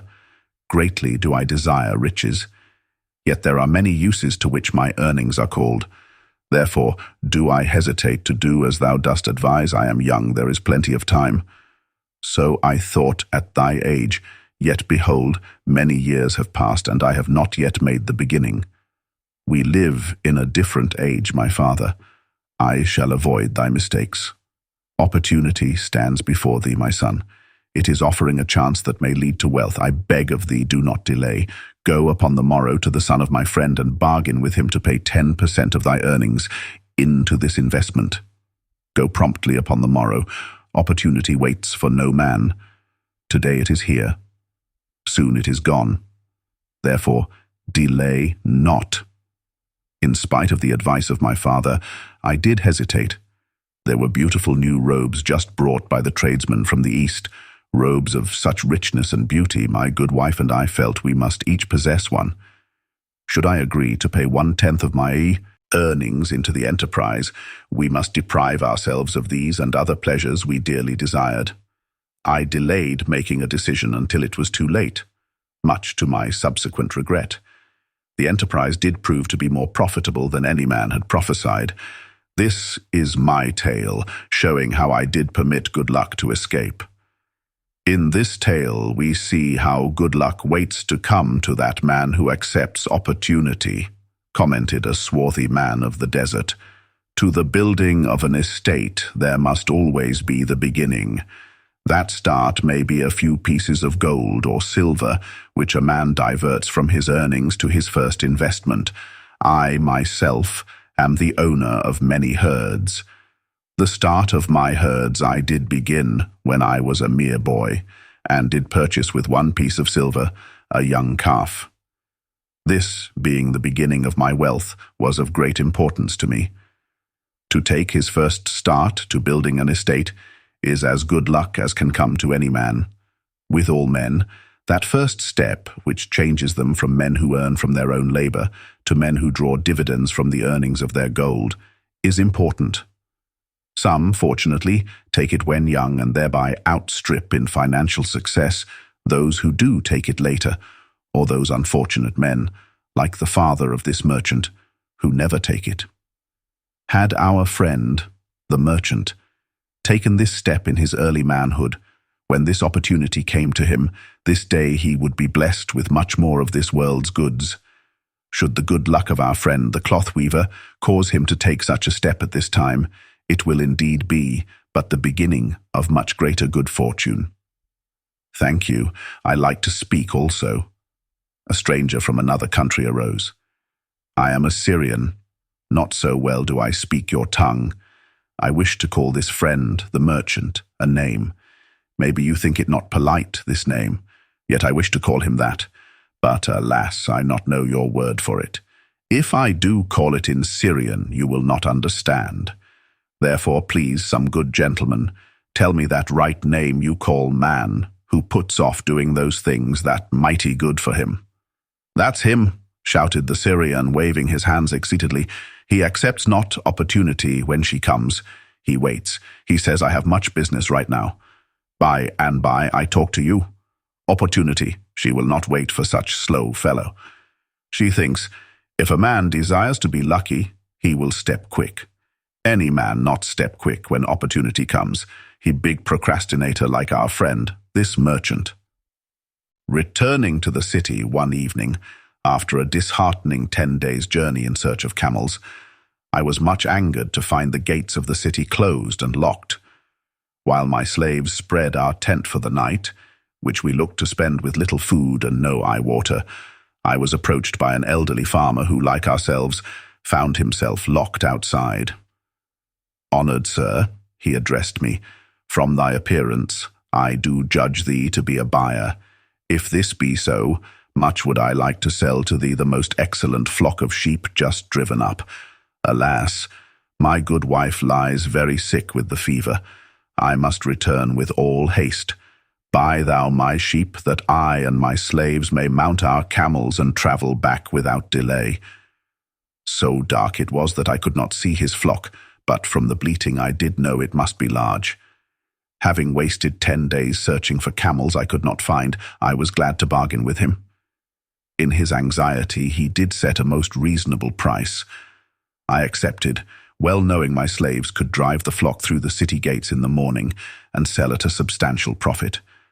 The bargain concluded, I called my slaves to bring torches that we might count the flock, which the farmer declared to contain 900. I shall not burden you, my friends, with a description of our difficulty in attempting to count so many thirsty, restless, milling sheep. It proved to be an impossible task. Therefore I bluntly informed the farmer I would count them at daylight and pay him then. Please, most honorable sir, he pleaded, pay me but 2/3 of the price tonight, that I may be on my way. I will leave my most intelligent and educated slave to assist to make the count in the morning. He is trustworthy, and to him thou canst pay the balance. But I was stubborn and refused to make payment that night. Next morning, before I awoke, the city gates opened, and 4 buyers rushed out in search of flocks. They were most eager and willing to pay high prices because the city was threatened with siege, and food was not plentiful. Nearly 3 times the price at which he had offered the flock to me did the old farmer receive for it. Thus was rare good luck allowed to escape. "Here is a tale most unusual," commented Arkad. "What wisdom doth it suggest?" "The wisdom of making a payment immediately when we are convinced our bargain is wise," suggested a venerable saddlemaker. "If the bargain be good, then dost thou need protection against thy own weaknesses as much as against any other man. We mortals are changeable. Alas, I must say more apt to change our minds when right than wrong. Wrong, we are stubborn indeed. Right, we are prone to vacillate and let opportunity escape. My first judgment is my best. Yet always have I found it difficult to compel myself to proceed with a good bargain when made. Therefore, as a protection against my own weaknesses, I do make a prompt deposit thereon. This doth save me from later regrets for the good luck that should have been mine." The 5 laws of gold. A bag heavy with gold, or a clay tablet carved with words of wisdom, if thou hadst thy choice, which wouldest thou choose? By the flickering light from the fire of desert shrubs, the sun-tanned faces of the listeners gleamed with interest. The gold, Coruset the 27. Old Calabab smiled knowingly. "Hark," he resumed, raising his hand. "Hear the wild dogs out there in the night. They howl and wail because they are lean with hunger. Yet feed them, and what do they? Fight and strut. Then fight and strut some more, giving no thought to the morrow that will surely come. Just so it is with the sons of men. Give them a choice of gold and wisdom. What do? Ignore the wisdom and waste the gold. On the morrow they wail because they have no more gold. Gold is reserved for those who know its laws and abide by them." Calabab drew his white robe close about his lean legs, for a cool night wind was blowing. "Because thou hast served me faithfully upon our long journey, because thou cared well for my camels, because thou toiled uncomplainingly across the hot sands of the desert, because thou fought bravely the robbers that sought to despoil my merchandise, I will tell thee this night the tale of the 5 laws of gold, such a tale as thou never hast heard before. Hark ye with deep attention to the words I speak, for if you grasp their meaning and heed them, in the days that come thou shalt have much gold." He paused impressively. Above, in a canopy of blue, the stars shone brightly in the crystal-clear skies of Babylonia. Behind the group loomed their faded tents, tightly staked against possible desert storms. Beside the tents were neatly stacked bales of merchandise covered with skins. Nearby, the camel herd sprawled in the sand, some chewing their cuds contentedly, others snoring in hoarse discord. "Thou hast told us many good tales, Calabab," spoke up the chief packer. "We look to thy wisdom to guide us upon the morrow when the first law of gold. Gold cometh gladly, and in increasing quantity to any man who will put by not less than 1/10 of his earnings to create an estate for his future, and that of his family. Any man who will put by 1/10 of his earnings consistently, and invest it wisely, will surely create a valuable estate that will provide an income for him in the future, and further guarantee safety for his family, in case the gods call him to the world of darkness. This law always saith that gold cometh gladly to such a man. I can truly certify this in my own life. The more gold I accumulate, the more readily it comes to me, and in increased quantities. The gold which I save earns more, even as yours will, and its earnings earn more, and this is the working out of the first law. The second law of gold. Gold laboureth diligently and contentedly for the wise owner who finds for it profitable employment, multiplying even as the flocks of the field. Gold, indeed, is a willing worker. It is ever eager to multiply when opportunity presents itself. To every man who hath a store of gold set by, opportunity comes for its most profitable use. As the years pass, it multiplies itself in surprising fashion. The third law of gold. Gold clingeth to the protection of the cautious owner, who invests it under the advice of men wise in its handling. Gold indeed clingeth to the cautious owner, even as it flees the careless owner. The man who seeks the advice of men wise in handling gold soon learneth not to jeopardize his treasure, but to preserve in safety, and to enjoy in contentment its consistent increase. The fourth law of gold. Gold slippeth away from the man who invests it in businesses or purposes with which he is not familiar, or which are not approved by those skilled in its keep. To the man who hath gold, yet is not skilled in its handling, many uses for it appear most profitable. Too often these are fraught with danger of loss, and if properly analyzed by wise men, show small possibility of profit. Therefore the inexperienced owner of gold, who trusts to his own judgment, and invests it in business or purposes with which he is not familiar, too often finds his judgment imperfect, and pays with his treasure for his inexperience. Wise indeed is he who investeth his treasures under the advice of men skilled in the ways of gold.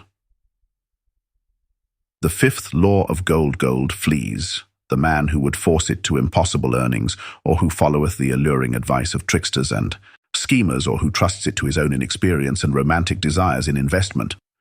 Fanciful propositions that thrill like adventure tales always come to the new owner of gold. These appear to endow his treasure with magic powers that will enable it to make impossible earnings. Yet heed ye the wise men, for verily they know the risks that lurk behind every plan to make great wealth suddenly. Forget not the rich men of Nineveh, who would take no chance of losing their principal or tying it up in unprofitable investments. This ends my tale of the 5 laws of gold. In telling it to thee, I have told the secrets of my own success. Yet they are not secrets, but truths, which every man must first learn and then follow, who wishes to step out of the multitude that, like you wild dogs, must worry each day for food to eat. Tomorrow we enter Babylon. Look, see the fire that burns eternal above the temple of Bel. We are already in sight of the golden city. Tomorrow each of thee shall have gold, the gold thou hast so well earned by thy faithful services. 10 years from this night, what can you tell about this 83 gold? If there be men among you who, like Nomasir, will use a portion of their gold to start for themselves an estate, and be thenceforth wisely guided by the wisdom of Arkad, 10 years from now it is a safe wager, like the son of Arkad. They will be rich and respected among men. Our wise acts accompany us through life to please us and to help us. Just as surely our unwise acts follow us to plague and torment us. Alas, they cannot be forgotten. In the front rank of the torments that do follow us are the memories of the things we should have done, of the opportunities which came to us and we took not. The Gold Lender of Babylon. 50 pieces of gold. Never before had Rodan, the spear-maker of old Babylon, carried so much gold in his leather wallet. Happily down the king's highway from the palace of his most liberal majesty he strode. Cheerfully the gold clinked as the wallet at his belt swayed with each step, the sweetest music he had ever heard. 50 pieces of gold, all his. He could hardly realize his good fortune, what power in those clinking discs. They could purchase anything he wanted, a grand house, land, cattle, camels, horses, chariots, whatever he might desire. What use should he make of it? This evening, as he turned into a side street towards the home of his sister, he could think of nothing he would rather possess than those same glittering, heavy pieces of gold, his to keep. It was upon an evening some days later that a perplexed Rodan entered the shop of Mathon, the lender of gold and dealer in jewels and rare fabrics. Glancing neither to the right nor the left at the colorful articles artfully displayed, he passed through to the living quarters at the rear. Here he found the genteel Mathon lounging upon a rug, partaking of a meal served by a black slave. "I would counsel with thee, for I know not what to do." Rodan stood stolidly, feet apart, hairy breast exposed by the gaping front of his leather jacket. Maton's narrow, sallow face smiled a friendly greeting. "What indiscretions hast thou done that thou shouldst seek the lender of gold? Hast been unlucky at the gaming table? Or hath some plump dame entangled thee?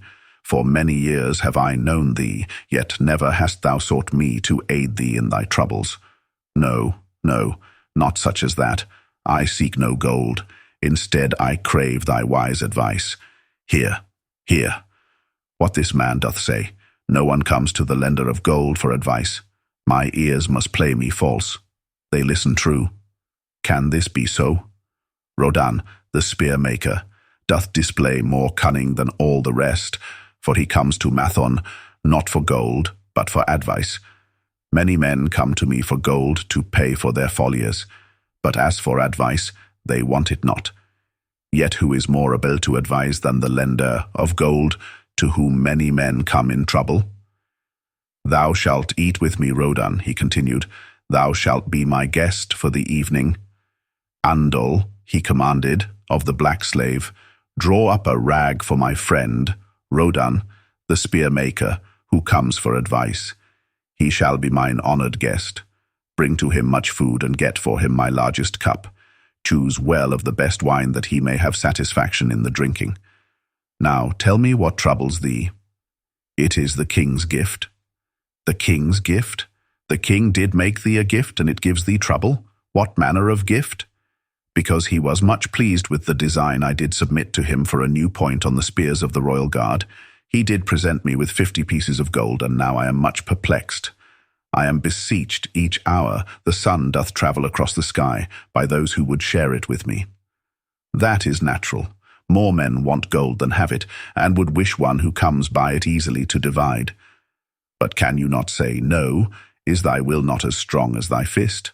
To many I can say no, yet sometimes it would be easier to say yes. Can one refuse to share with one's sister to whom he is deeply devoted? Surely thy own sister would not wish to deprive thee of enjoying thy reward. The walls of Babylon. Old Banzar, grim warrior of another day, stood guard at the passageway leading to the top of the ancient walls of Babylon. Up above, valiant defenders were battling to hold the walls. Upon them depended the future existence of this great city with its hundreds of thousands of citizens. Over the walls came the roar of the attacking armies, the yelling of many men, the trampling of thousands of horses, the deafening boom of the battering rams pounding the bronzed gates.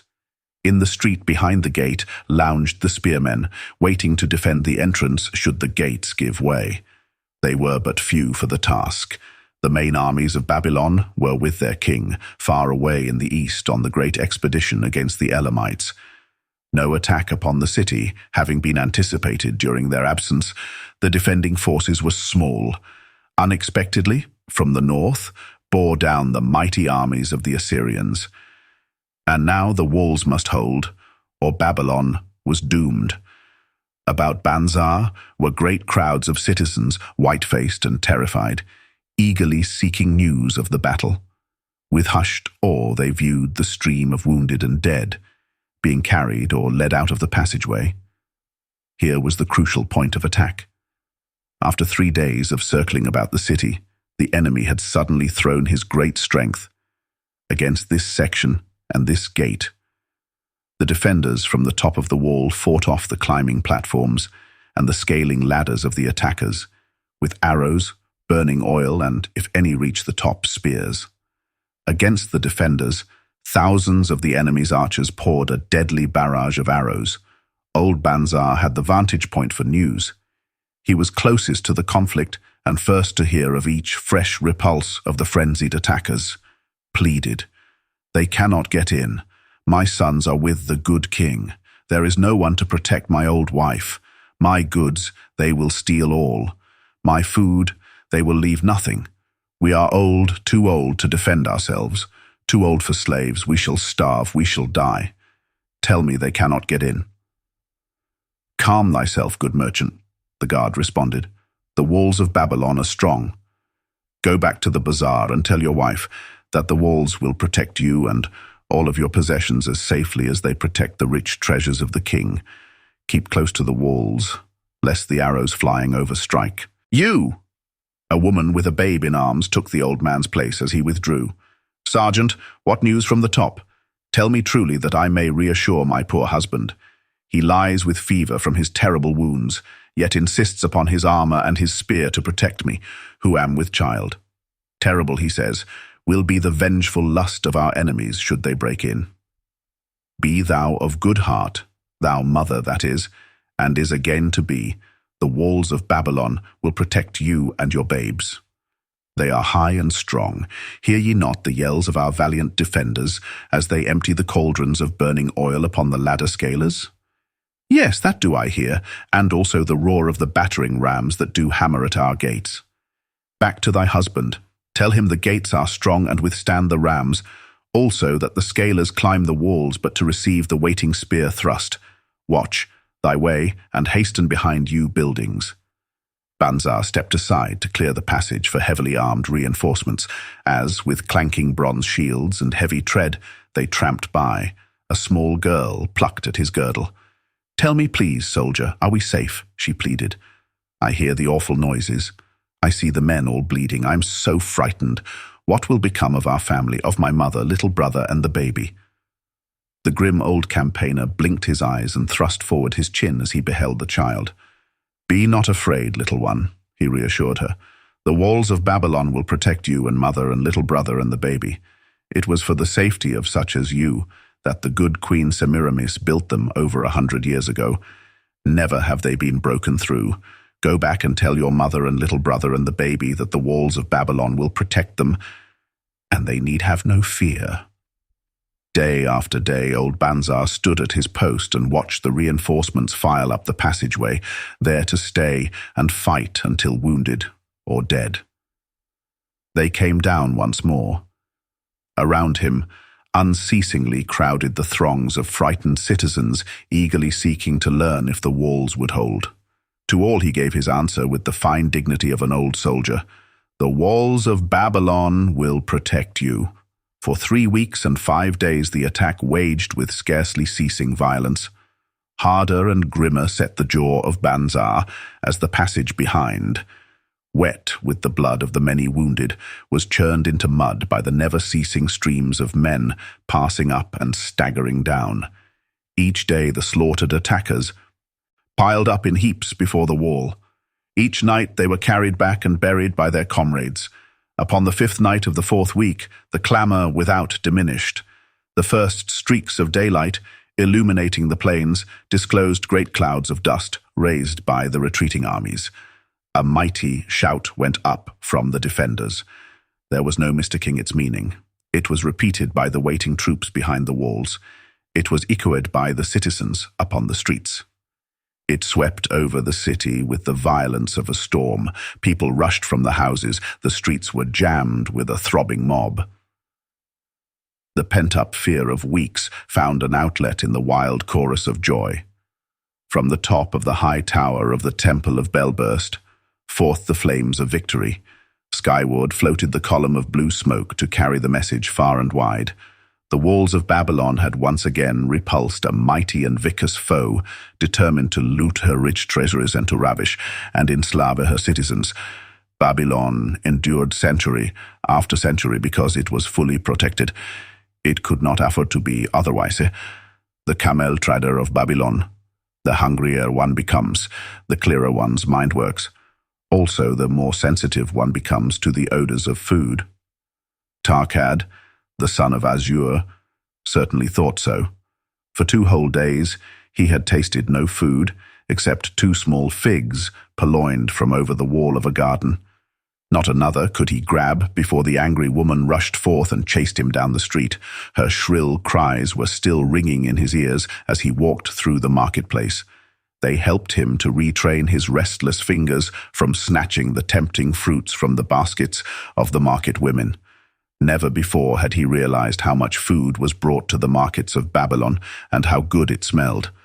Leaving the market, he walked across to the inn and paced back and forth in front of the eating house. Perhaps here he might meet someone he knew, someone from whom he could borrow a copper that would gain him a smile from the unfriendly keeper of the inn, and with it a liberal helping. Without the copper, he knew all too well how unwelcome he would be. In his abstraction, he unexpectedly found himself face to face with the one man he wished most to avoid, the tall, bony figure of Dabasir, the camel trader. Of all the friends and others from whom he had borrowed small sums, Dabasir made him feel the most uncomfortable because of his failure to keep his promises to repay promptly. Dabasir's face lighted up at the sight of him. "Ha! 'Tis Arkad, just the one I have been seeking that he might repay the 2 pieces of copper which I lent him a moon ago. Also the piece of silver which I lent to him before that. We are well met. I can make good use of the coins this very day. What say, boy? What say?"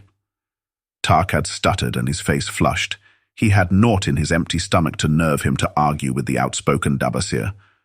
"I am sorry, very sorry," he mumbled weakly, "but this day I have neither the copper nor the silver with which I could repay."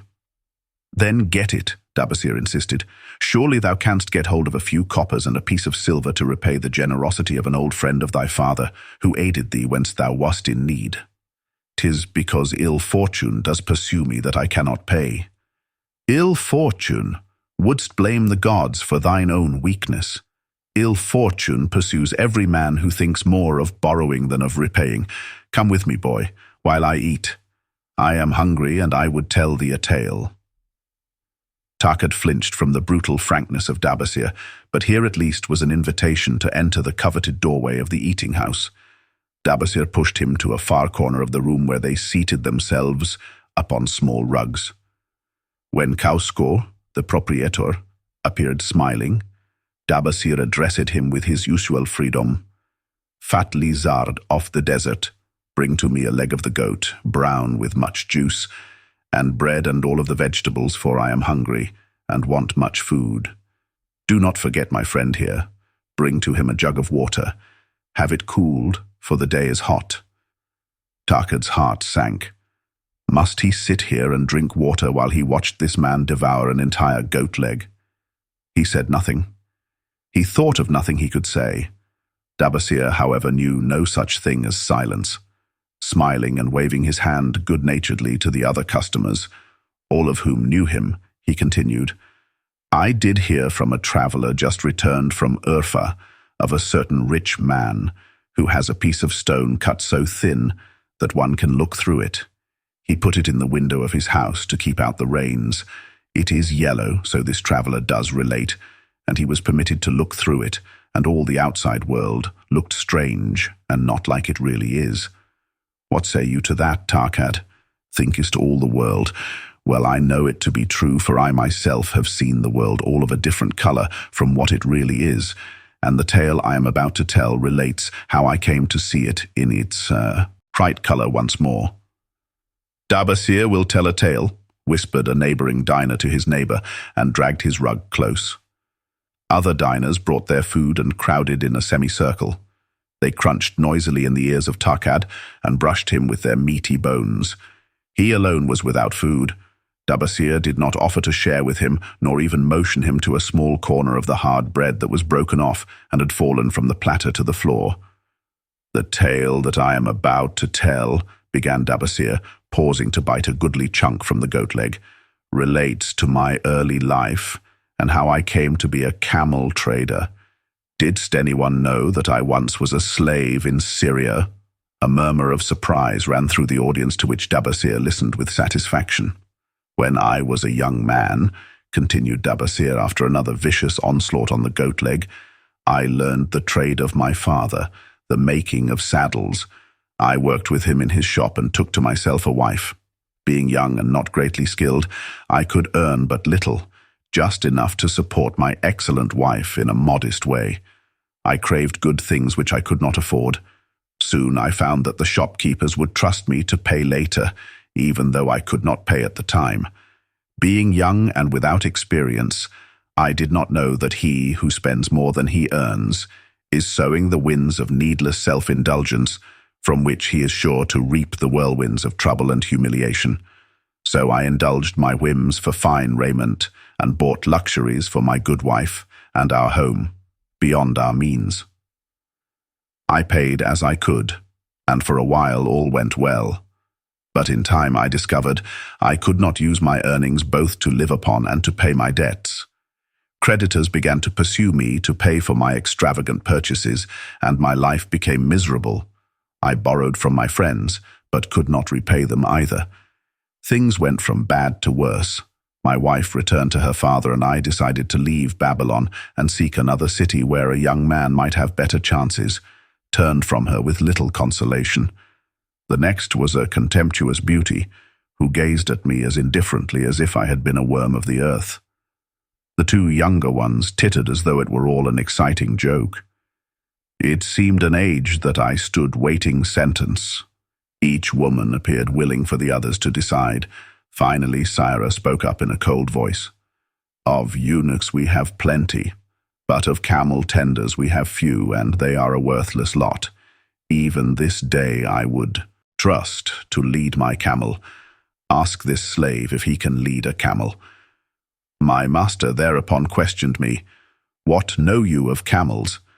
Striving to conceal my eagerness, I replied, "I can make them kneel. I can load them. I can lead them on long trips without tiring. If need be, I can repair their trappings." "The slave speaks forward enough," observed my master.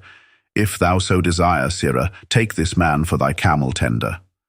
So I was turned over to Syra, and that day I led her camel upon a long journey to her sick mother.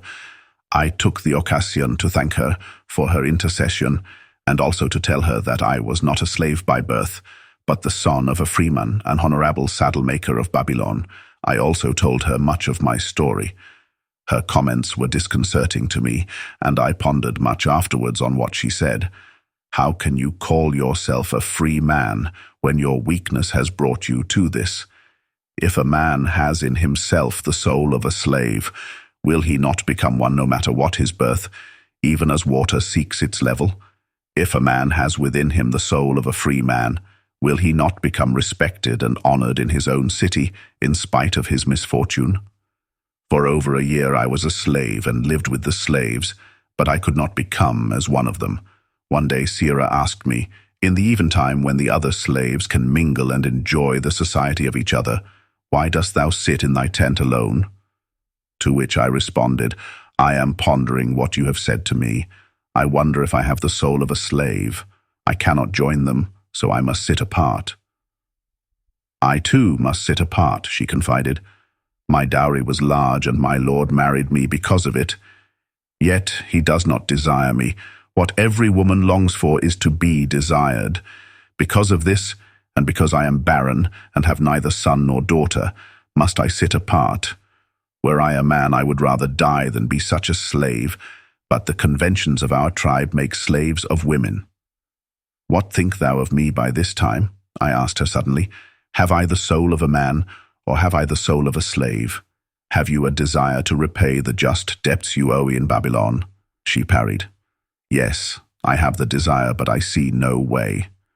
If thou contentedly let the years slip by and make no effort to repay, then thou hast but the contemptible soul of a slave. No man is otherwise who cannot respect himself, and no man can respect himself who does not repay honest debts. But what can I do who am a slave in Syria?" "Stay a slave in Syria, thou weakling." "I am not a weakling," I denied hotly. "Then prove it." "How? Does not thy great king fight his enemies in every way he can, and with every force he has? Thy debts are thy enemies. They ran thee out of Babylon. You left them alone, and they grew too strong for thee. Hadst fought them as a man, thou couldst have conquered them, and been one honored among the townspeople. But thou had not the soul to fight them, and behold thy pride, hast gone down until thou art a slave in Syria." Much I thought over her unkind accusations, and many defensive phrases I worded to prove myself not a slave at heart, but I was not to have the chance to use them. 3 days later, the maid of Syra took me to her mistress. "My mother is again very sick," she said. "Saddle the 2 best camels in my husband's herd. Tie on water skins and saddle bags for a long journey. The maid will give thee food at the kitchen tent. I packed the camels, wondering much at the quantity of provisions the maid provided, for the mother dwelt less than a day's journey away. The maid rode the rear camel which followed, and I led the camel of my mistress. When we reached her mother's house, it was just dark.